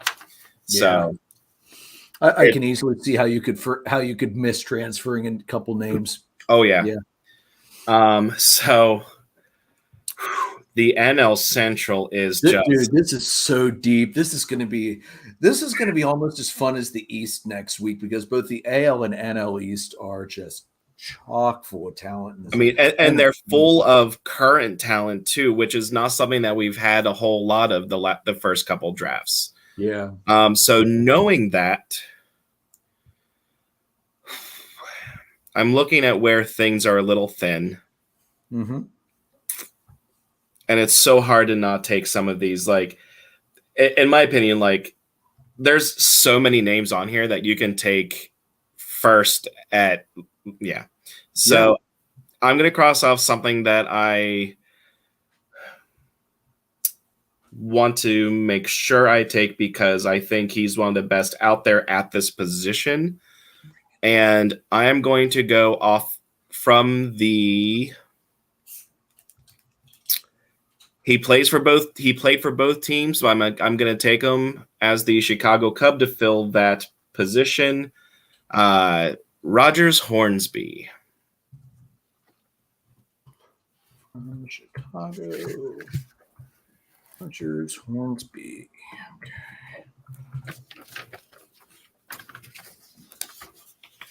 As a second baseman, I'm assuming. Correct. I figured, but I didn't know if like he played 4 games at shortstop or something. He's listed as second, and I believe he was at short. I don't remember, but no, he's primarily second baseman. But he was with the Cardinals and the Cubs. So yeah, absolutely. All right, Joe, who are you taking first? Roberto Clemente. I was about to say, I'm going to guess it's not Slamming Sammy, right? No. He's the desperation pick at this point. How crazy is that? But how crazy is it that, and we'll get to this obviously, but how crazy is that the Cubs gave like a celebration to Yachty and Pujols before they've allowed Sammy to come back to the ballpark? Yeah, absolutely. It's nuts, isn't it? Crazy. All right. I'm going to take a position that, again, is not really deep in most of these divisions. And I'm going to take a catcher, and I'm going to take arguably the greatest catcher to ever play the game outside of Pudge, and I'm going to take Johnny Bench. See, I have catcher as being fairly deep. It's deeper here than it is everywhere else. That's true. But you got to admit, catcher in most of these has been a little tough to find. I mean, God, Joe had to pick Mike Scioscia for God's sakes. So that was more of a quota thing, to be honest with you. Yeah, well, I know. I know. All right, let's see here. Where am I going to go now? See it. Where am I going to? I'm going to take him in the outfield. I'm going to take Stan the Man Usual. Well, Cardinals are not going to be hard to fill. Cardinals have such a deep roster of guys to pick from. All right, Joe, who's next? I'm going to take Joe Morgan at second. Good pick. I miss Joe Morgan was on ESPN, man. I loved listening to him. Yeah. Hey, why did you apologize to me? Because of the Toronto home run. That's Joe Carter. Oh, sorry, wrong one. But thanks for bringing it up. You probably deserved it for something. Yeah, if not now, later. Yeah, without a doubt. Jason's round 2. Yeah. Speaking of the Cardinals being so deep, I've got to take the Wizard. I'm going to go with Ozzie Smith at shortstop. If you didn't take him, I was going to. Arguably one of the, if not the greatest defensive shortstops ever. And the fact that late in his career, when his shoulder was gone, he retaught himself how to throw on the run so he could stay at shortstop and not be moved to second base. The Wizard of Oz, one of the greatest, if not the greatest shortstop of all time. Yeah. If you want to hear some great Aussie stories, pick up Whitey Herzog's book. He's got a ton of them in there. All right, Jason, round 3. Round 3.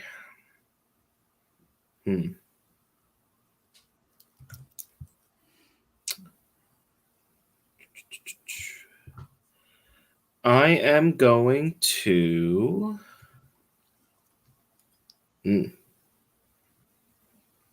This is really tough because there's so many good ones out here. It's a good problem to have, unlike the frickin' NL West, outside of the Dodgers and the Giants. Let's see. I don't have Milwaukee, Cincinnati, or Pittsburgh yet. Don't have any currents. You've only picked 2 rounds. I know. I'm just trying to plan some things out here. Shush. Did you expect to have all 5 teams covered in 2 picks miraculously? Yes. Shocker. Trust a Philly fan to pick for something over the moon that's impossible. So ignoring that, I am going to. Yeah, I need to do this one. I am going to go with an outfielder, and I am going to take. Oh, you can't go wrong here. So just do it. Willie Stargell. Yeah, absolutely. I didn't think he would last very long. Hell of a player.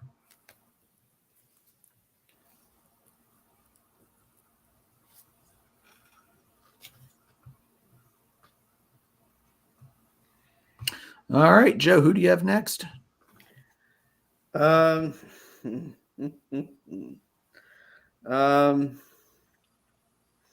gonna take Adam Wainwright. Man, I was hoping he was going to fall to me. Not a chance, buddy. Yeah.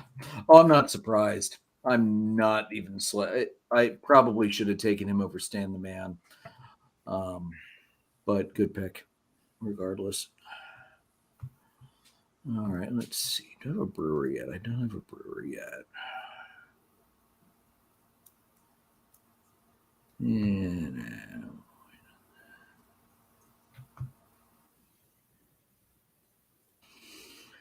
So here's a guy who plays multiple positions. Where do I want to put him? I don't know, Chris Collinsworth. Where do you want to put him? I think I'm going to put him at shortstop. Honus Wagner of the Pirates. Yeah, Honus is like every single position. Yeah, I honestly, I think you could make an argument to put him in a non-listed position that you'd probably be able to argue successfully. I mean, the dude could did play anywhere. All right, and let's see here. On to the wraparound, and there are a lot of good. Actually, shortstop's pretty deep, to be honest. I probably could have taken him somewhere else, but I'm okay with the pick. All right, let's see here. I'm going to go with.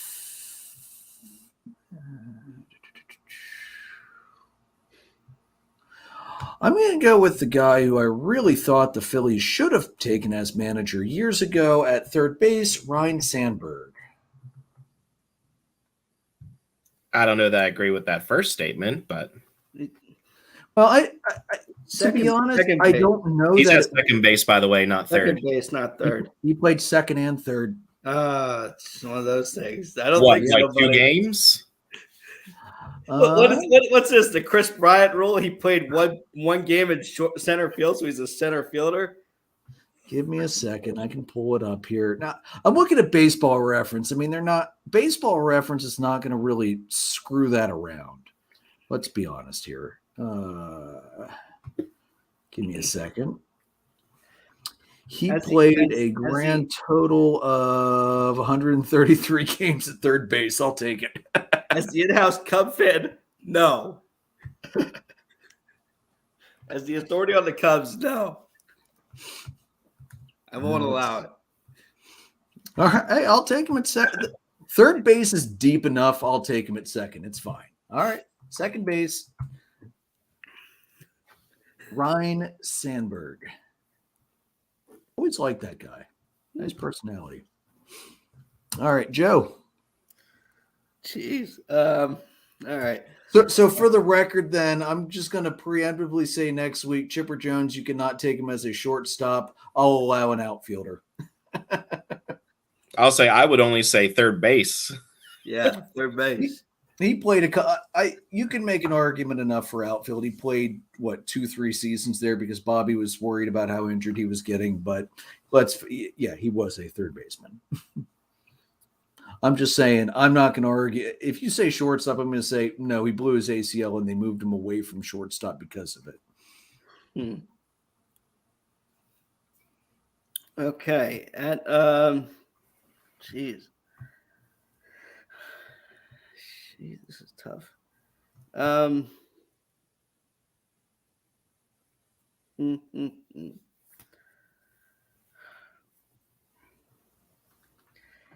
At third, I'm going to take Scott Rowland. Yeah. I always like Rowland.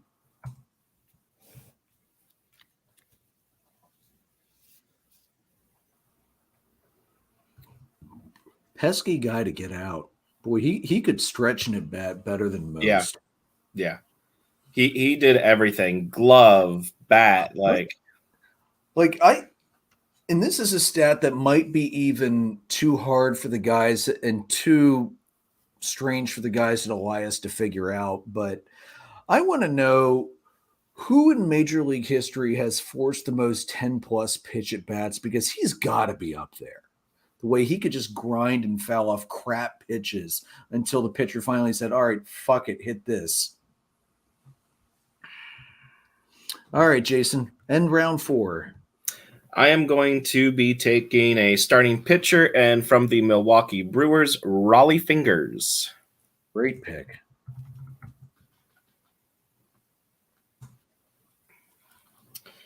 And then, let's see. I'm not concerned about that. There's a lot there. So, Jason, you're taking him, I'm assuming, as a closer. Nah, he was listed as a starter. Okay. All right. Yeah, he was listed as a starter. Nope, that's fine. I know he did both. I think he's probably better known as a closer, but that's fine. Yeah. Man, the Brewers aren't nearly as deep as everybody else. Jesus. No, they definitely aren't. I'd even argue there's some here from Cincinnati that are a little worrisome, but I want to go with a current player here, and he's going to go down as one of the best players in the game. So I am going. I'm already typing it out. I know who you're going to take. Tell me. Pujols? Yep. Yeah. Are you taking him at first? I'm going to take him at first base, Albert Pujols. Okay. I got to tell you, if he somehow miraculously fell to me in this round, I was taking him.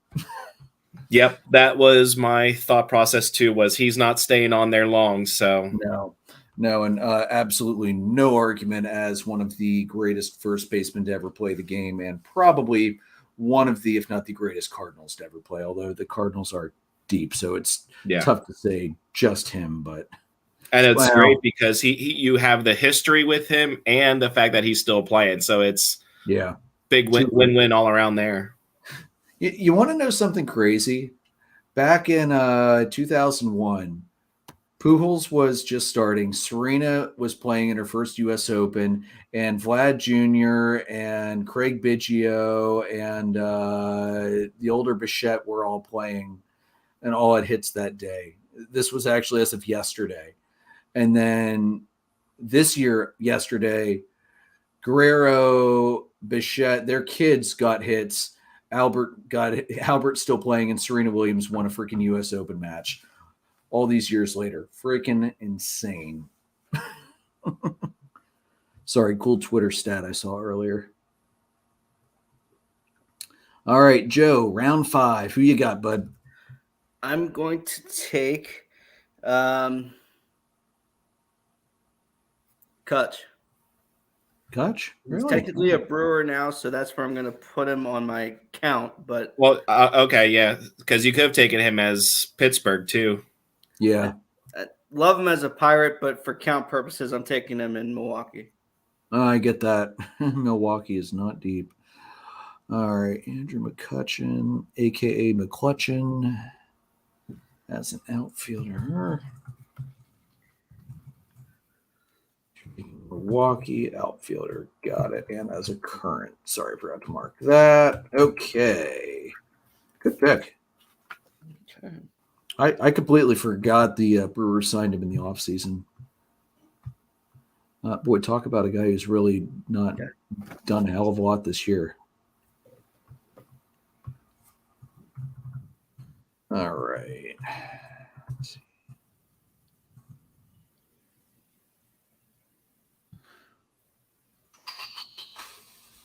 Not because I'm considering him, but just to get a dig in here. Does Jason Hayward count as a current player? Yeah, he's still on the roster. He is still on the roster, I believe. So yes, I would count him as a. Isn't that Joe just saying, "Hey, I'm going to take him next pick," and we just automatically put it in, Andrew? No, sounds good to me. Not at all. I was just trying to have some fun here. All right, I'm going to take my first current player from the Cardinals at first base, Paul, potentially MVP if he can pull off the Triple Crown, Goldschmidt. So what you're saying, if he doesn't win the Triple Crown, he's not MVP? Is he the most valuable player on the Cardinals? Offensively, yeah. I'd say so. Maybe. We'll see. Yeah. It's because Austin Riley's the most valuable player on the Braves. See, that's the problem. The Braves are so Jason, you made a good point with that last year. I have to admit that, yeah, that's definitely an issue that Braves players are going to have. It's such a deep team. I think it is. They're going to split some votes. Yeah. It happened last year. Probably will happen again. Dansby's making a hell of a case too, although I don't think he's a limit, maybe top 10, top 15. All right, and then I think I'm going to go because apparently I'm the guy who likes to pick guys in multiple drafts because I can. I'm going to go with Nolan Arenado at third base because I wasn't allowed to put Ryan Sandberg there. Fair. Hey, it counts as a current guy. Hey, my Cardinals are done. Wow, that was quick. Joe, who you got? Let's see here. Oh, damn, Arenado's third in WAR this year. That's nuts. To take care of Milwaukee, I'm going to take Christian Yelich in the outfield. Yeah. Yeah, Milwaukee's not deep. Depends on where you look. Get them out of the way. Is it 1L or 2? Do you have it up? 1. Thank you. All right, Jason. All right, I'm going to take care of third base and get a Cincinnati player out. He's one that I will go to the grave saying he should be in the Hall of Fame. Got to have the hit king in here. Third base, Pete Rose. Yeah, another guy you could probably put at like 4 different positions. Yeah, I had him listed in multiple places just in case. Mm-hmm. And then I am going to knock out. Oh, yeah, he's still here? Oh, gosh. I am going to be taking Kerry Wood as a starting pitcher. But only the, 21 strikeout game? Yeah. 20 strikeouts. 20 strikeouts. He had a hell of a career with the Cubs. Kerry Wood, honestly, would have had a better year with better management. Yes. Well, yes. But Kerry Wood, and it's not a great comparison because the peak was better. He reminds me a lot of Sandy Koufax, though. At his peak, he was devastating. But boy, it was not a very long peak at all. Injuries wrecked that guy. I mean, when you let him throw 120, 130 every freaking start, I mean, yeah. Well, but who did they have in the bullpen then? I know it's not an excuse. It's not an excuse. The team was poorly built, and It's can I just say, I give credit to the Philadelphia managers the last couple of years not running their starters 120, 130 pitches because of no bullpen. Not as much as I don't want to give Girardi credit for anything, because if he's not with the New York Yankees and that god-awful huge payroll, he sucks as a manager. At least he did that. And I haven't heard him yet, but I hope he sucks as a broadcaster too. I'm sure he will. Personality is not his strong suit from every post-game interview I've ever heard with him. Jason, can you independently confirm that? Sorry, I'm looking at my picks. I wasn't necessarily paying attention. Girardi, personality not so great, especially from yeah, that's kind of what I thought. All right, Joe, who's your next pick, round 7, bud? Oh, jeez. Let's see. Damn, my infield's done. Shit. Let's go with Andrew. Correct me if I'm wrong. My outfield is done. 1, 2. Yes, your outfield is complete. Okay. And pirate-wise, I think I have 1. Is that right? 1 pirate, Roberto Clemente. Good pirate. Damn good pirate. Damn good pirate. That's for sure. Okay. I'm gonna take Yachty at catcher. Okay. Can't believe I'm saying that, but Yachty at catcher.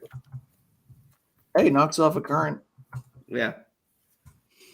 All right, because I just realized I haven't picked any Milwaukee Brewers yet. I'm going to take Robin Yount in the outfield.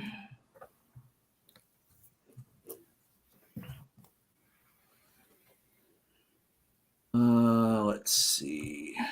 God, the Brewers' depth just sucks. Ugh.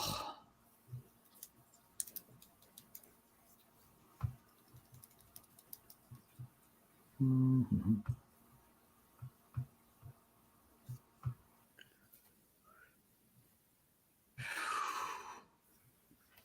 Oh man.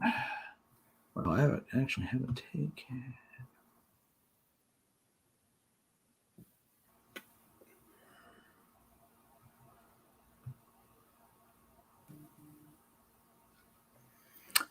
No, I'm not going to take him yet because that's a deep position. Yeah, that's definitely coming. That's really coming into play more than I thought it was going to in this one. Since I haven't started taking any pitchers yet, I think I'm going to go with. We'll go with the Cardinal, Dizzy Dean. All right, starting pitcher, Dizzy Dean. All right, Joe, who do you have? I'm going to take another starter here. Fergie Jenkins. Good pick.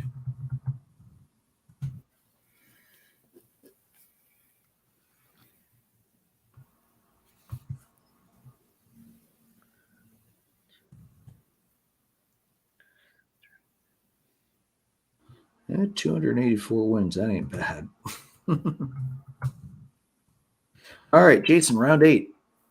All right. I'm going to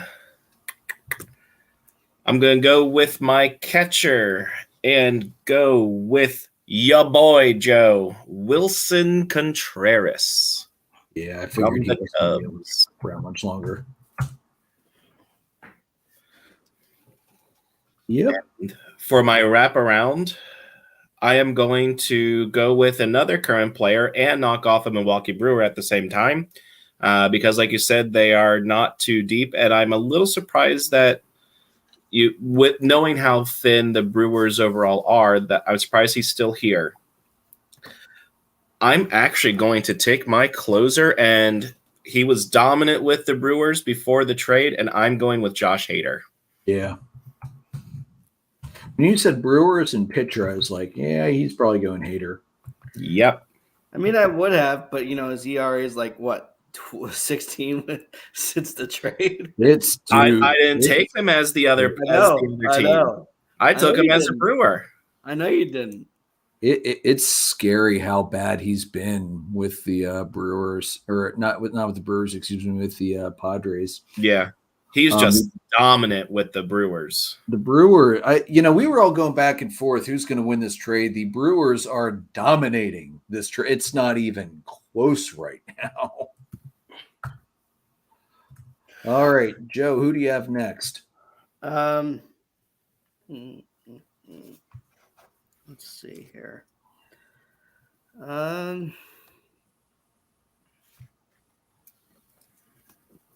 Let's see. Who do we got?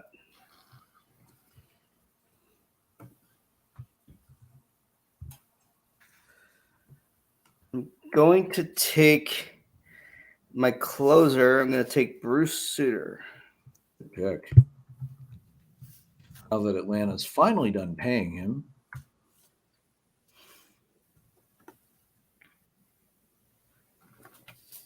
All right, I'm going to go current guy and finish my Brewers off because they're just not deep. I'm going to go with Corbin Burns.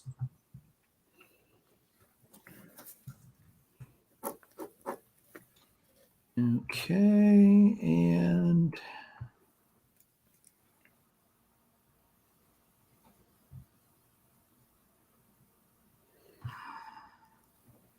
still need one more red, don't I? Let's look at the Reds here. The nice thing with the Reds is you look at the big red machine, and there's plenty of guys available for the Reds that you don't have with the other teams. Just from one short burst of time, it's kind of nice. All right, I'm going to knock off my last current player and take Joey Votto as a DH. Guy who knows the strike zone better than most in baseball today. Because if Joey Votto says it's not a strike, it's not a strike. Joe? Andrew, just correct me if I'm wrong. I have 3 currents at the moment. You're done. You've got 4. I do? You've got Wainwright, McCutchen, Yelich, and Molina. Oh, perfect. That's wonderful. Isn't it? I like it. Okay. I'm done as well. Jason has 3. At short, I'm going to take Barry Larkin. Great pick. Yeah, Joe, I was going to look at taking him as a DH if he was still there later on. I have a few players I have lined up as a DH. But yeah. So let's see. I need Cincinnati, I need Pittsburgh, and I need a current. So let's see.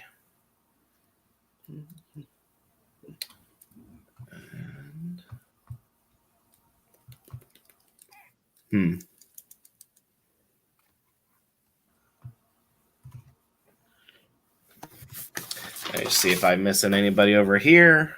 Hey, it's actually checking both lists this time. Good job, Jason. Good job. But I don't like doing that. I can fill that in. I can fill in my current player late again. So I am going to go with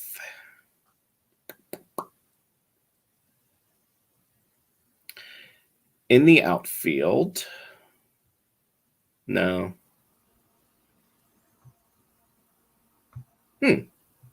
Yeah. In the outfield, I am going to go with. Do I really want to do that? I'm torn because I don't know if he's going to wait around here too long or not. Then But take there's him. no, but see, there's again, you can't go wrong at the moment. I definitely think I'm going to take an outfielder though here because I need more of them. So Yes. I may as well do it. I'm going to go with Frank Robinson in the outfield from the Reds. Good pick. All right, Jason, round 11.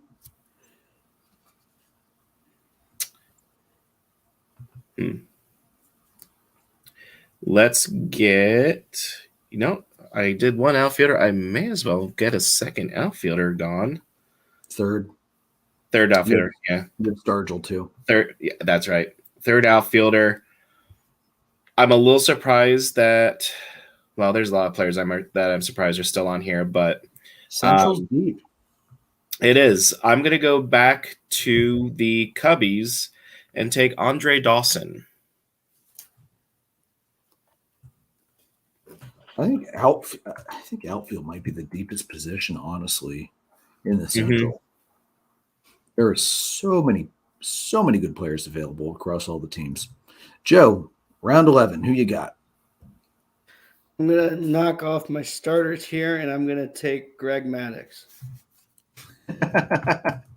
Great pick. I wholeheartedly approve of this pick.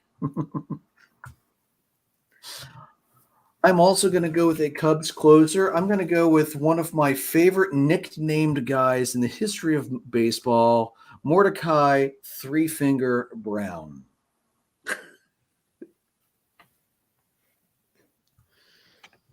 Because Joe took Greg Maddux. Must be how many World Series they won at that point. Mordecai won 2 with them. Well, he won 2. I don't remember if they were all with him or not, but okay. He won the World Series, and does it tell me here? No, it doesn't pull it up quick. And I don't feel like looking for it. But he was on the MVP balloting twice in 17th and 27th place. So, hey, why the hell not? Let me just make sure we got the teams done. 2 Reds. I know we got a crap load of Cardinals. Do I have 2 Pirates yet? I do not have 2 Pirates, do I? All right, fine. I'm going to do it, aren't I? Yep. God damn it. You putting in Barry Bonds? No, I'm going to take Paul Warner instead, damn it. Screw Barry. I'm taking 4-time All-Star, 3-time batting title, MVP Hall of Famer, Paul Warner. Yeah, career 333 hitter. Not bad. No, screw Barry. I went down that evil path once. I'm not doing it twice. To be fair, I would have taken Barry in Pittsburgh over Barry in San Fran. Yeah, that's true. This would have been clean-ish Barry. Yeah, clean Barry-ish.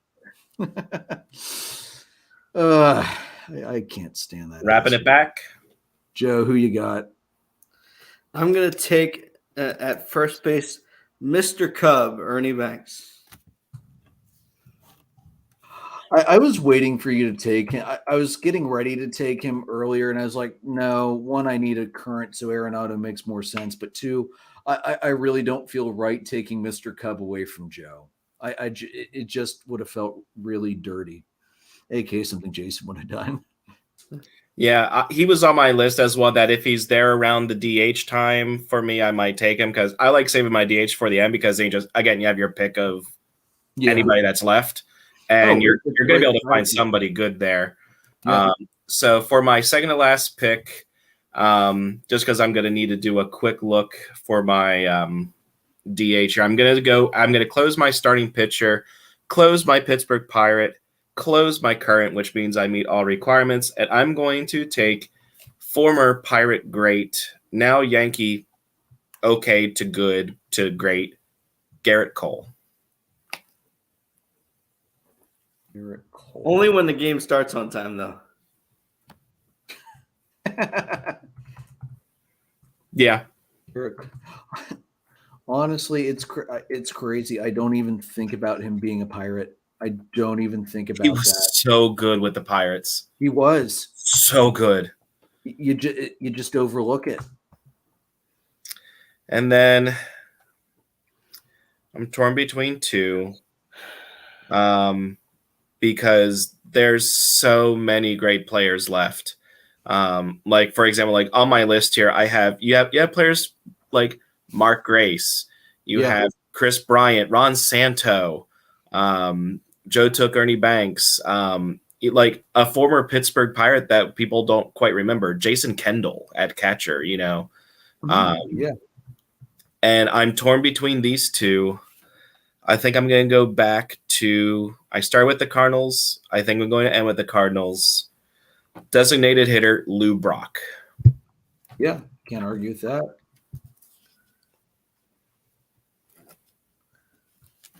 Oh, your last pick? Well, I know I need a Pirate, so I'm going to go with Aramis Ramirez. Also of the Cubs. Right, but I know you need a Pirate. Third base? No, DH. Or he's a DH. Okay. DH, yeah. All right, and then I still need a closer, so I'm going to go with all-time Cubby great Lee Smith as my closer. Another guy I'm kind of surprised is actually still available. All right, so everybody, that is our AL/NL Central all-time teams. I promise I will get this graphic up way sooner than I did for the West.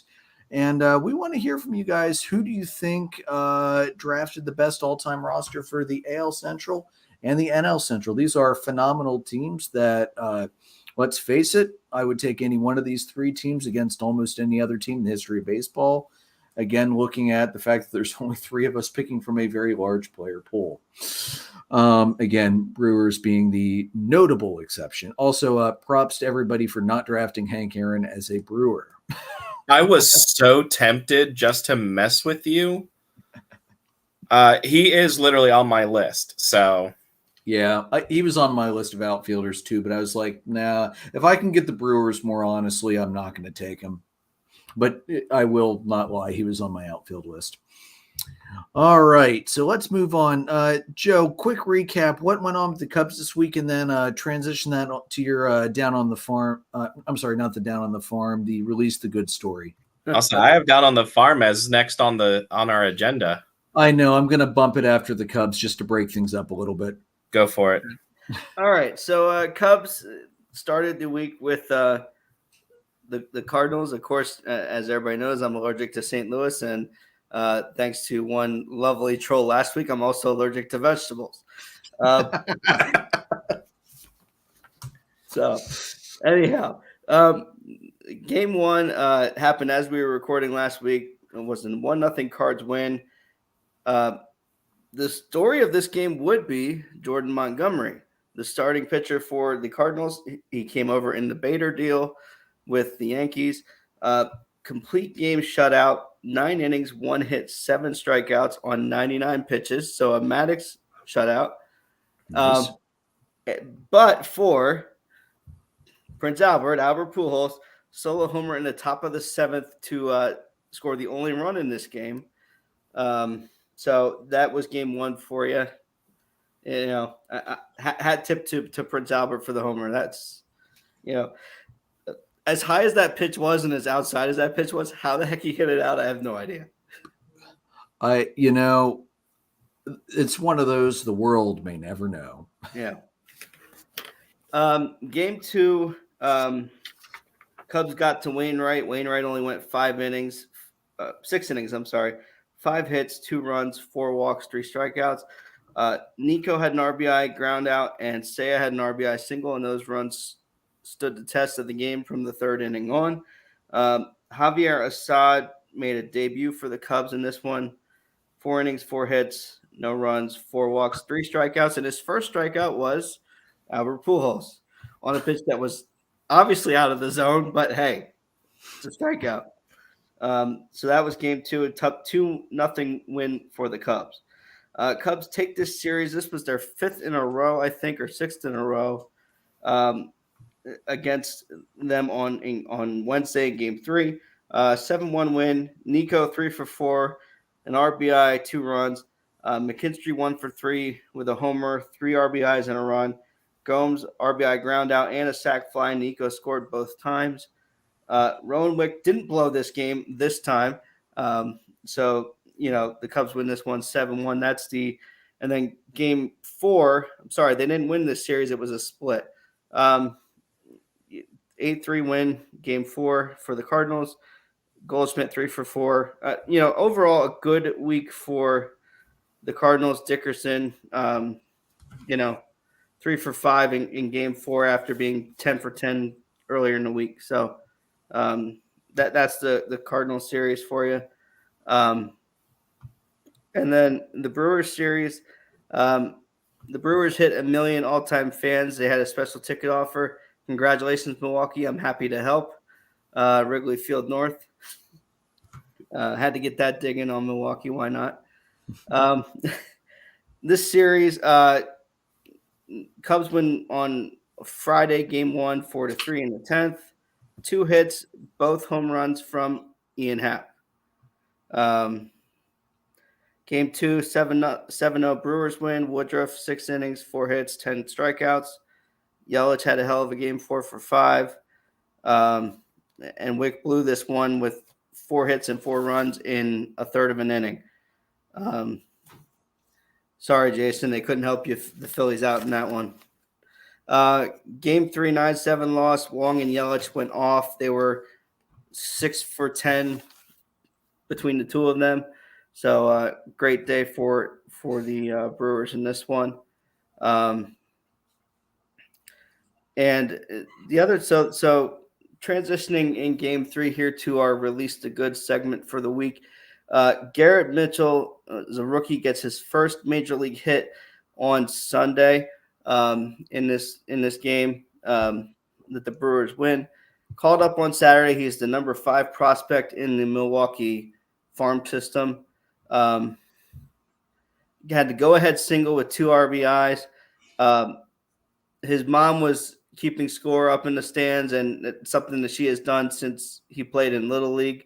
They interviewed her during the game, and she has all the scorebooks from Little League. She's got dozens of scorebooks from all of his years in baseball. So she's like Tim Kirkjian Jr. Pretty much. And then not to be outdone by Sunday, last night had his first major league home run, and not a cheapie. If you saw the replay, not a cheapie. Absolutely hammered it. Dad was in the stands. He was ecstatic.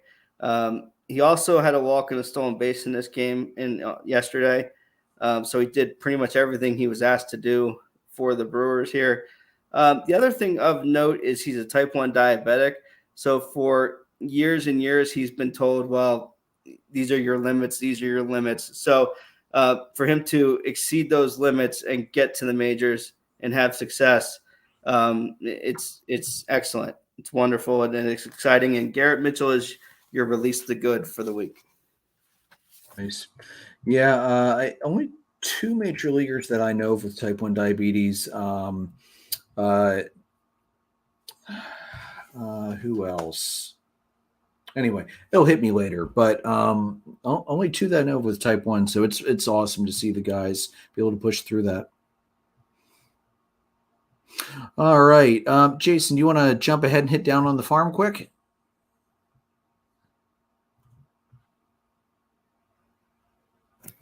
Was Joe going to do his release the good after his Cubs? He just did. Sorry. Man, you think the guy pays attention? We're getting late, so I'm starting to fade and get tired here. So I'll start with the down on the farm here, then go into the Phils. Player of the week, James Outman of the Oklahoma City Dodgers, AAA for the Los Angeles Dodgers. He went 6 for 13, had a slash line of 462, 563, 846, 1.409. He had 1 home run, 3 RBI, and 2 walks. Not bad. It was very tempting to go with Bryce Harper because he had a heck of a week in AAA last week. Well, I guess heck of 2 games, but anyway. Pitcher of the week, Trevor Rogers from the Jacksonville Jumbo Shrimp. The AAA team for the Miami Marlins. He went 1-0, 6 innings, 0 hits, 2 walks, and 14 strikeouts. Damn. In 6 innings. So pretty awesome outing there for Trevor Rogers, who I believe had actually pitched a couple times up in the majors this year. Yeah, I think he has. Didn't do too terribly well. I think his ERA is incredibly high in the majors, but hey, maybe he'll get it figured out down there and come back. So the Phils this week, go through them quickly here. Great week for them, 6-1 on the week.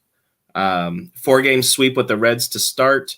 4-1, 7-6, which was a walk-off in the 9th. They were down 2. Bryson Stott doubled, and Segura ran home on an error on the same play. And then Maton had a winning RBI single. And then they won game 3, 7-5, game 4, 4-0. So a good sweep there. And then they had the Pirates for this weekend. The big game was Friday, 7-4 win. Bryce Harper returned off of the injured list. And his first at-bat was actually he came up with the bases loaded and nobody out. And he came through with an RBI single. 2 runs came in. And then they won game 2, 6-0. They did lose the finale, so they did not have a perfect week there. They lost that one 5-0. A couple thoughts here. This past week, the Phillies did what they needed to do and what they need to do the rest of the season, especially through mid-September. They won the series. They swept one. So they need to keep winning these series against bad teams. I say that as they're probably going to lose at least 2 to the Diamondbacks after last night's terrible meltdown. And then tonight they're already down 5-0. So what is it with the Diamondbacks and the Phillies? And I think some of it is also it's a mini West Coast trip, no days off. I think right now they're just tired. Yeah. But anyway, some key notes here. Bailey Falter pitched Friday for Zach Wheeler. He is on the IL with the forearm soreness, but they think he's actually fine. There's actually no MRI being done because he just needed a break. He'll probably be back around 9-6, which is about 2 starts missed, and Falter already won one of them. So pretty good there. And Cerrete Dominguez is throwing. He should be back in early September as well. Which I think is what they said initially with his injury anyway. Yeah, it's kind of the same thing as Wheeler. It's just don't do anything to do more damage. Let's just shut you down, get this passed, and then bring you back. Because Wheeler was actually adamant that he was going to take the ball Friday night, and they're like, no, we need you for the long haul. Yeah. Let's nip this and then get you back. Yeah, you're in position to be a wild card team in the playoff. You cannot lose one of your best pitchers because of a meaningless, relatively meaningless regular season game. Correct. And Falter filled in and got a W. So yeah. Yep, no argument there. All right, for the Braves, good week, 4-2. They swept the Pirates. It was a 2-1. Odorizzi finally got a win, thank God. 6-1. Fried picked up his 12th win and 14-2 drubbing. Kyle Wright made it through 7. Was at 72 pitches and was like, damn it, I'm not going to get to finish this because the Braves just had like an 8-run outburst or something like that. And before Snit came over to him, he knew he wasn't coming back in. In that massive 8-run outburst, Matt Olson became the first Atlanta Brave to put a home run ball into the Allegheny River. And it was also a grand slam as well. But something that was crazy in this one, O'Neal Cruz, the rookie from the Pirates, freaking talented guy, probably going to be a great guy for the Pirates until they continue to suck and his arbitration runs out and they trade him for more prospects because that's what the freaking Pirates do. O'Neal Cruz ripped the hardest ball since MLB started measuring exit velocity in 2015 at 122.4 miles an hour. This thing slammed into the 21-foot-high wall in right field and was held to a single because it came off the wall so hard and so fast. Hardest hit in the StatCast era. Thank you for the clarification, Jason. Insane that a 122-mile-an-hour ball falls for a single because of how hard it bounced off the wall. So that was absolutely nuts. Had he stumbled or fallen, they could have thrown him out at first. It was especially the Cunha's arm out there in right field. Absolutely. Yeah, that's just nuts. And then they went to the Cardinals and dropped the series 11-4. They won the first one. That was Strider's 8th win of the season. And then some bullpen meltdowns. Saturday was a 6-5 loss. Jansen walk, unfortunately. And then Sunday 6-3 loss. Minter again, and it was just. I don't really look at those as the bullpen's in a lot of trouble. It's just blips on the radar. St. Louis is a good team, and let's face it, Atlanta traditionally has never played well in St. Louis. Frankly, they don't usually play well in Pittsburgh either. I think it's been since somewhere between the 15 to 18 era that they've actually won a series in Pittsburgh. So still, it was a 4-2 week. I can't complain with that. I wish I would have rather seen 2-1, 2-1 than a sweep in 1-2. But the Cardinals are a good team. You have to give them credit. And just like Atlanta, they fight all the way to the end. So I'm not really, I'm not really upset about how that came down. And I'm still happy with a 4-2 week. All right, so moving on, it looks like it's time for the hot players of the week. Let's blitz this pretty quickly. Why did my list get changed? I'm sorry, guys. Give me 30 seconds to get the list updated. While I do that, breaking news, the Phillies finally got a hit in their game. Oh, another actual piece of breaking news. La Russa missed tonight's game because of an unspecified medical issue. The White Sox have not announced how long he will be out, but it was on the advice of his doctors for further testing. So maybe the White Sox will get lucky and pick up a couple wins. Okay, looking at he lost his mind like 10 years ago. So, well, clearly that's not what they're testing because I think everybody knows that. All right, hot players for me for the past week, and because this refreshed, this is actually going to be trailing from yesterday, so these might be a little off with what you guys have. I've got Mookie, 409, 480, 1.091, 9 runs, 4 homers, 7 RBIs, a stolen base, 9 hits, 3 doubles, a walk, 5 strikeouts. Tyler O'Neill of the Cardinals, 304, 433, 957, 8 runs, 5 homers, 12 RBIs, 7 hits, 6 walks, 4 strikeouts. And I'm also going to toss on there Isaac Paredes of the Rays, 375, 524, 1.125. He scored 6 runs, 4 homers, 6 RBIs, 6 hits, 5 walks, 4 strikeouts. And I'm going to put Nathaniel Lowe on there from the Rangers as well, 455, 478, 1091. 6 runs, 4 homers, 11 RBIs, 10 hits, a triple, a walk, and 3 strikeouts. Good week for all of those guys. Jason, anybody to add for you? No. All right, Joe, anybody for you? No, you had those guys. That's right. What I had. And who is your Moneyball hitter of the week? I'm going to give this to Trey Turner with the Dodgers. 450, 560, 550, 1110 OPS, 6 runs, 9 hits, 2 doubles, 3 RBIs, 4 walks, 4 strikeouts, and a stolen base. Yeah, can't argue with that. All right, hot pitchers. I'm going to start with Robbie Ray. 2 starts, 2 wins, 13 2/3, 14 strikeouts, a .66 ERA, a .51 WHIP. He only allowed 1 earned run with 2 walks. I'm also going to go with Felix Petit. Now, you know what, Joe? He's probably on your list. I'll skip that. I'm going to go with pre-hurt Justin Verlander. In 2 starts, he went 1-0, 9 innings, 16 strikeouts, a 0 ERA, a .44 WHIP, 3 hits, 1 walk. I'm going to go with Aaron Nola of the Phillies. In his 1 start, he struck out 11, went 9, 0 ERA, .56 WHIP, allowed 5 hits. Hell of a start for Nola there, Jason. And Yeah, he didn't repeat that tonight.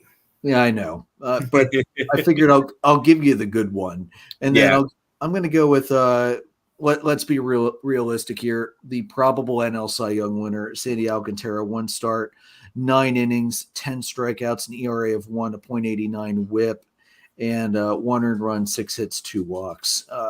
Damn, Alcantara is just insane. Just insane. He's starting to distance himself from the rest of the pack, I think. Yeah. Kyle Wright will probably end with more wins than Sandy Alcantara. And if Kyle Wright gets the Cy Young, as much of a homer of the Braves as I am, I will be pissed if Wright takes it over Alcantara, because wins should not be the primary determining factor for the Cy Young. No. Jason, any other starters for you? No, the big one that I had on my list I want to make sure was covered was Aaron Nola, because he dominated at a time that they needed him to dominate. Yeah.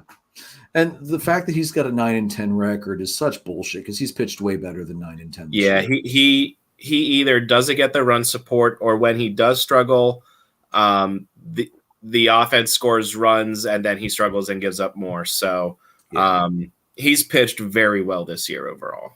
Yep. Although September is coming, so we'll see if that actually continues, or if the career trend continues. Joe, any other starters for you? Nope. All right. Who is your adulting reliever of the week? Well, I want to mention 2 honorable mention relievers here.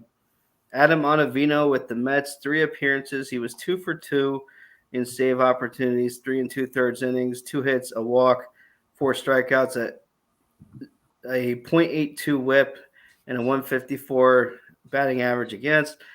Brian Abreu from Houston, 4 appearances, 1 for 1 in saves, 4 in a 3rd inning, 1 hit, 3 walks, 4 strikeouts, a .92 WHIP, and a 0.83 batting average against.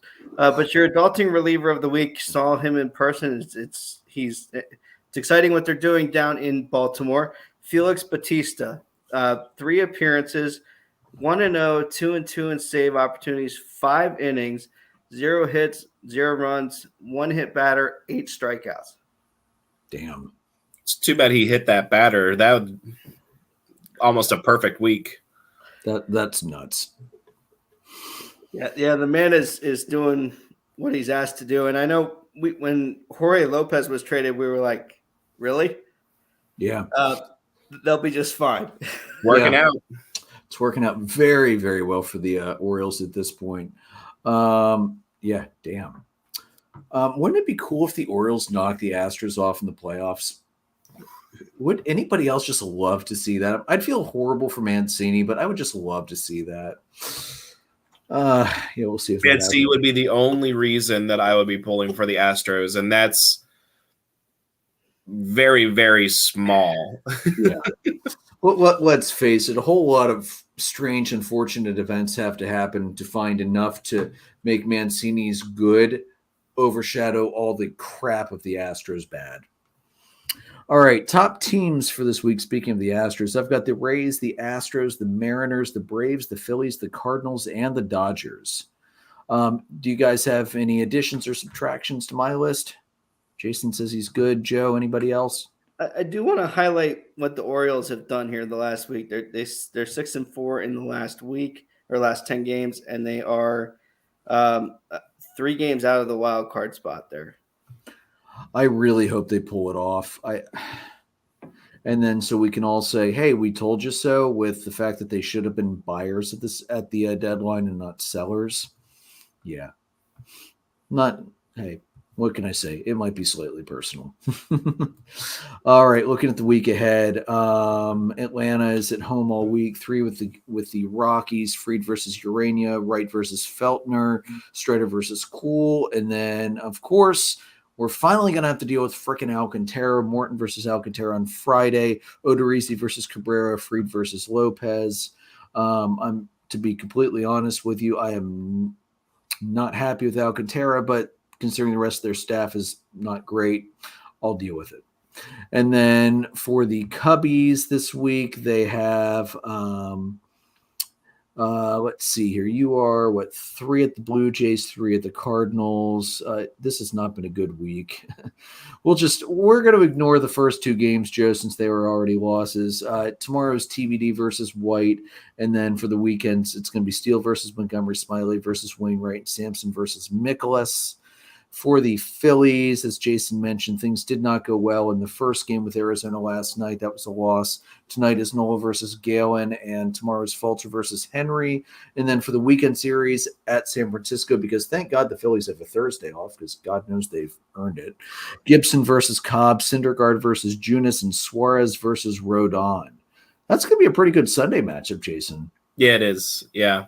I hope Ranger has a better outing than he did last night. So, I mean, it can't get much worse than last night if we're going to try and spin a positive on it. Yeah. For me, other series that I'm going to be keeping a close eye on this week is Mets Dodgers, and I have to say, I saw it on Twitter. Somebody was like, this just sucks. We've got to deal with the Dodgers, and the Braves deal with cupcakes. You know what? That's how the schedule works sometimes. And here's the thing. You guys aren't going to have to deal with Gonsolin because he's on the IL. You're not going to have to deal with Buehler because he's on the IL. So, and it's not – Roberts hasn't actually confirmed that Kershaw will start the last game of the series yet. It seems like he's going to, but that hasn't been confirmed. And let's face it, because Kershaw's coming off being injured, he's going to be on a pitch count. So you guys got the Dodgers in about as good of a position as you could have gotten it because they've got that race so far wrapped up. I know it's not clinched yet, but I think their magic number's down to like 16, which is lower than Josh Hader's ERA since joining the Padres. So to Mets fans, shut the hell up. You could have gotten the Dodgers at full strength, like the Braves and the Phillies had to earlier this year. So from me and Jason, just shut the hell up and deal with it. Sorry, I had to get that one off my chest. I am so tired of the goddamn Mets fans complaining about their schedule. It's how it's going to work. You're going to have good months and bad months. Get the hell over it and roll. All right. Anything else, you guys, that you're watching this week? I have 2 series that I'm watching. It's Dodgers Mets, just because you're looking at the top 2 teams in the NL. And then I did have it up here. The other one, it's a really interesting battle in the NL, or excuse me, the AL East. You have the Yankees and the Rays. Rays trying to close some ground and improving their wild card standings. Yankees trying to just end whatever has been going on with them since the All-Star break. So Yankees Rays is a big matchup this week, as well as the Padres and Dodgers later on. It's been a rough time for the Yankees. It's crazy how far they've come flying, honestly crashing back down to earth compared to what they did in the first half. Joe, any other series for you? Gonna keep an eye on the Orioles this week. They have Cleveland to start the week, and then Cleveland has Seattle here in the weekend series, and also with the La Russa news, this is also I think important. The White Sox have the Twins this weekend. It's time to make your move if you're going to make it. Yeah, absolutely. Because, you look at the AL Central standings coming into games tonight. Cleveland leads it. Minnesota's 2 games back. The White Sox are only 5.5 games back. This race is not decided yet. And also looking at the East, Tampa Bay's only 6.5 games back of the Yankees right now. Yeah. So nothing is locked into stone right now. The only race I would say is basically over is Houston, Seattle. Seattle's 11 games back, and that's too big of a margin going into the last month for that to happen. But wow, the Dodgers are up to 20 games over the Padres from last week. Oh my God, that's nuts. Yeah, Dodgers are running away with it. Yeah. Well, we won't talk about that race having any merit. Let's face it, the Dodgers could lose every game in September, and I'm sure the Padres would manage to lose just enough games that the Dodgers still win by a game. Yeah. So, well, I mean, figure they're up by 20, and there's roughly 30 to 35 games left. Yeah. Yeah, they're going to knock that magic number down pretty damn quick. All right. So, yeah, it's going to – guys, things are heating up, and we're heading into September. We are heading into the race to the end, and it's going to be a lot of fun to watch. Jason, even the Phillies shouldn't consider themselves out of the NL East race yet. It's probably not likely at 9.5. That's a lot to make up. But anything can happen. We've seen teams melt down in September and before, and I'm not saying the Mets are going to melt down. Truth be told, I'd be shocked if that happens. I'd love it to happen, but I don't think it's going to happen this year as much as Logan said it would happen last week. Yeah, I think Mets are going to hold on there. Something I want to run by you, Andrew, is currently, if the playoffs were to start tomorrow or today or whatever, the Braves and the Phillies would actually be playing each other in the first round in the wild card series. So I have a proposition for you to see if you will go for it. I think we should make a wager if they play each other in the postseason.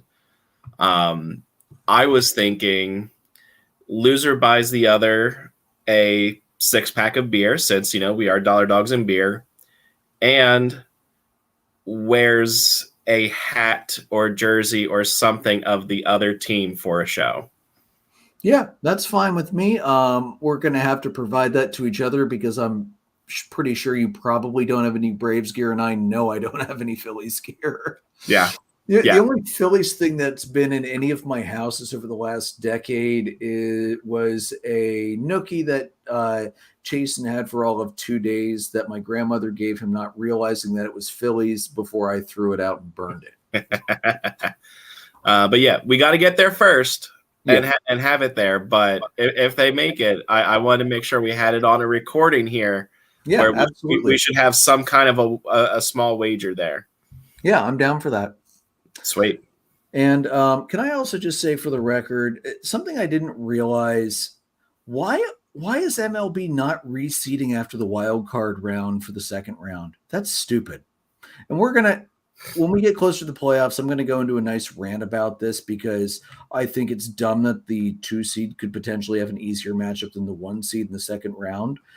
But every other league has gone to reseeding round after round. Come on, baseball. If you're gonna do the stupid thing and add this many freaking wild card teams, do the right thing and reseed too. Give the 1 seed the easy path like they've earned for grinding through a grueling regular season. Mm-hmm. All right, guys, you can find our audio recordings on Anchor, Spotify, Breaker, Google Podcast, Apple Podcast, Pocket Cast, Radio Public, Amazon Music, and Spreaker. You can see us live on our YouTube channel, on Facebook Live, and on Twitter. You can find our merchandise at redbubble.com/people/DDAB-podcast. Follow us on our Facebook page, facebook.com/dollardogsandbeer, on the Twitter page at DDAB_podcast. You can find all 3 of us on Twitter. I'm at PyroLord314. Jason's at JRicker300. Joe is at JoltonJoe35. We are presented by Dark Arrow Podcast LLC, and we are sponsored by the phenomenal Whiskey and Blade Barbershop here in Lidditz. May your dogs always cost $1. May your beer always be cold. Have a good night, everybody. We'll see you next week for the NL East, AL East draft.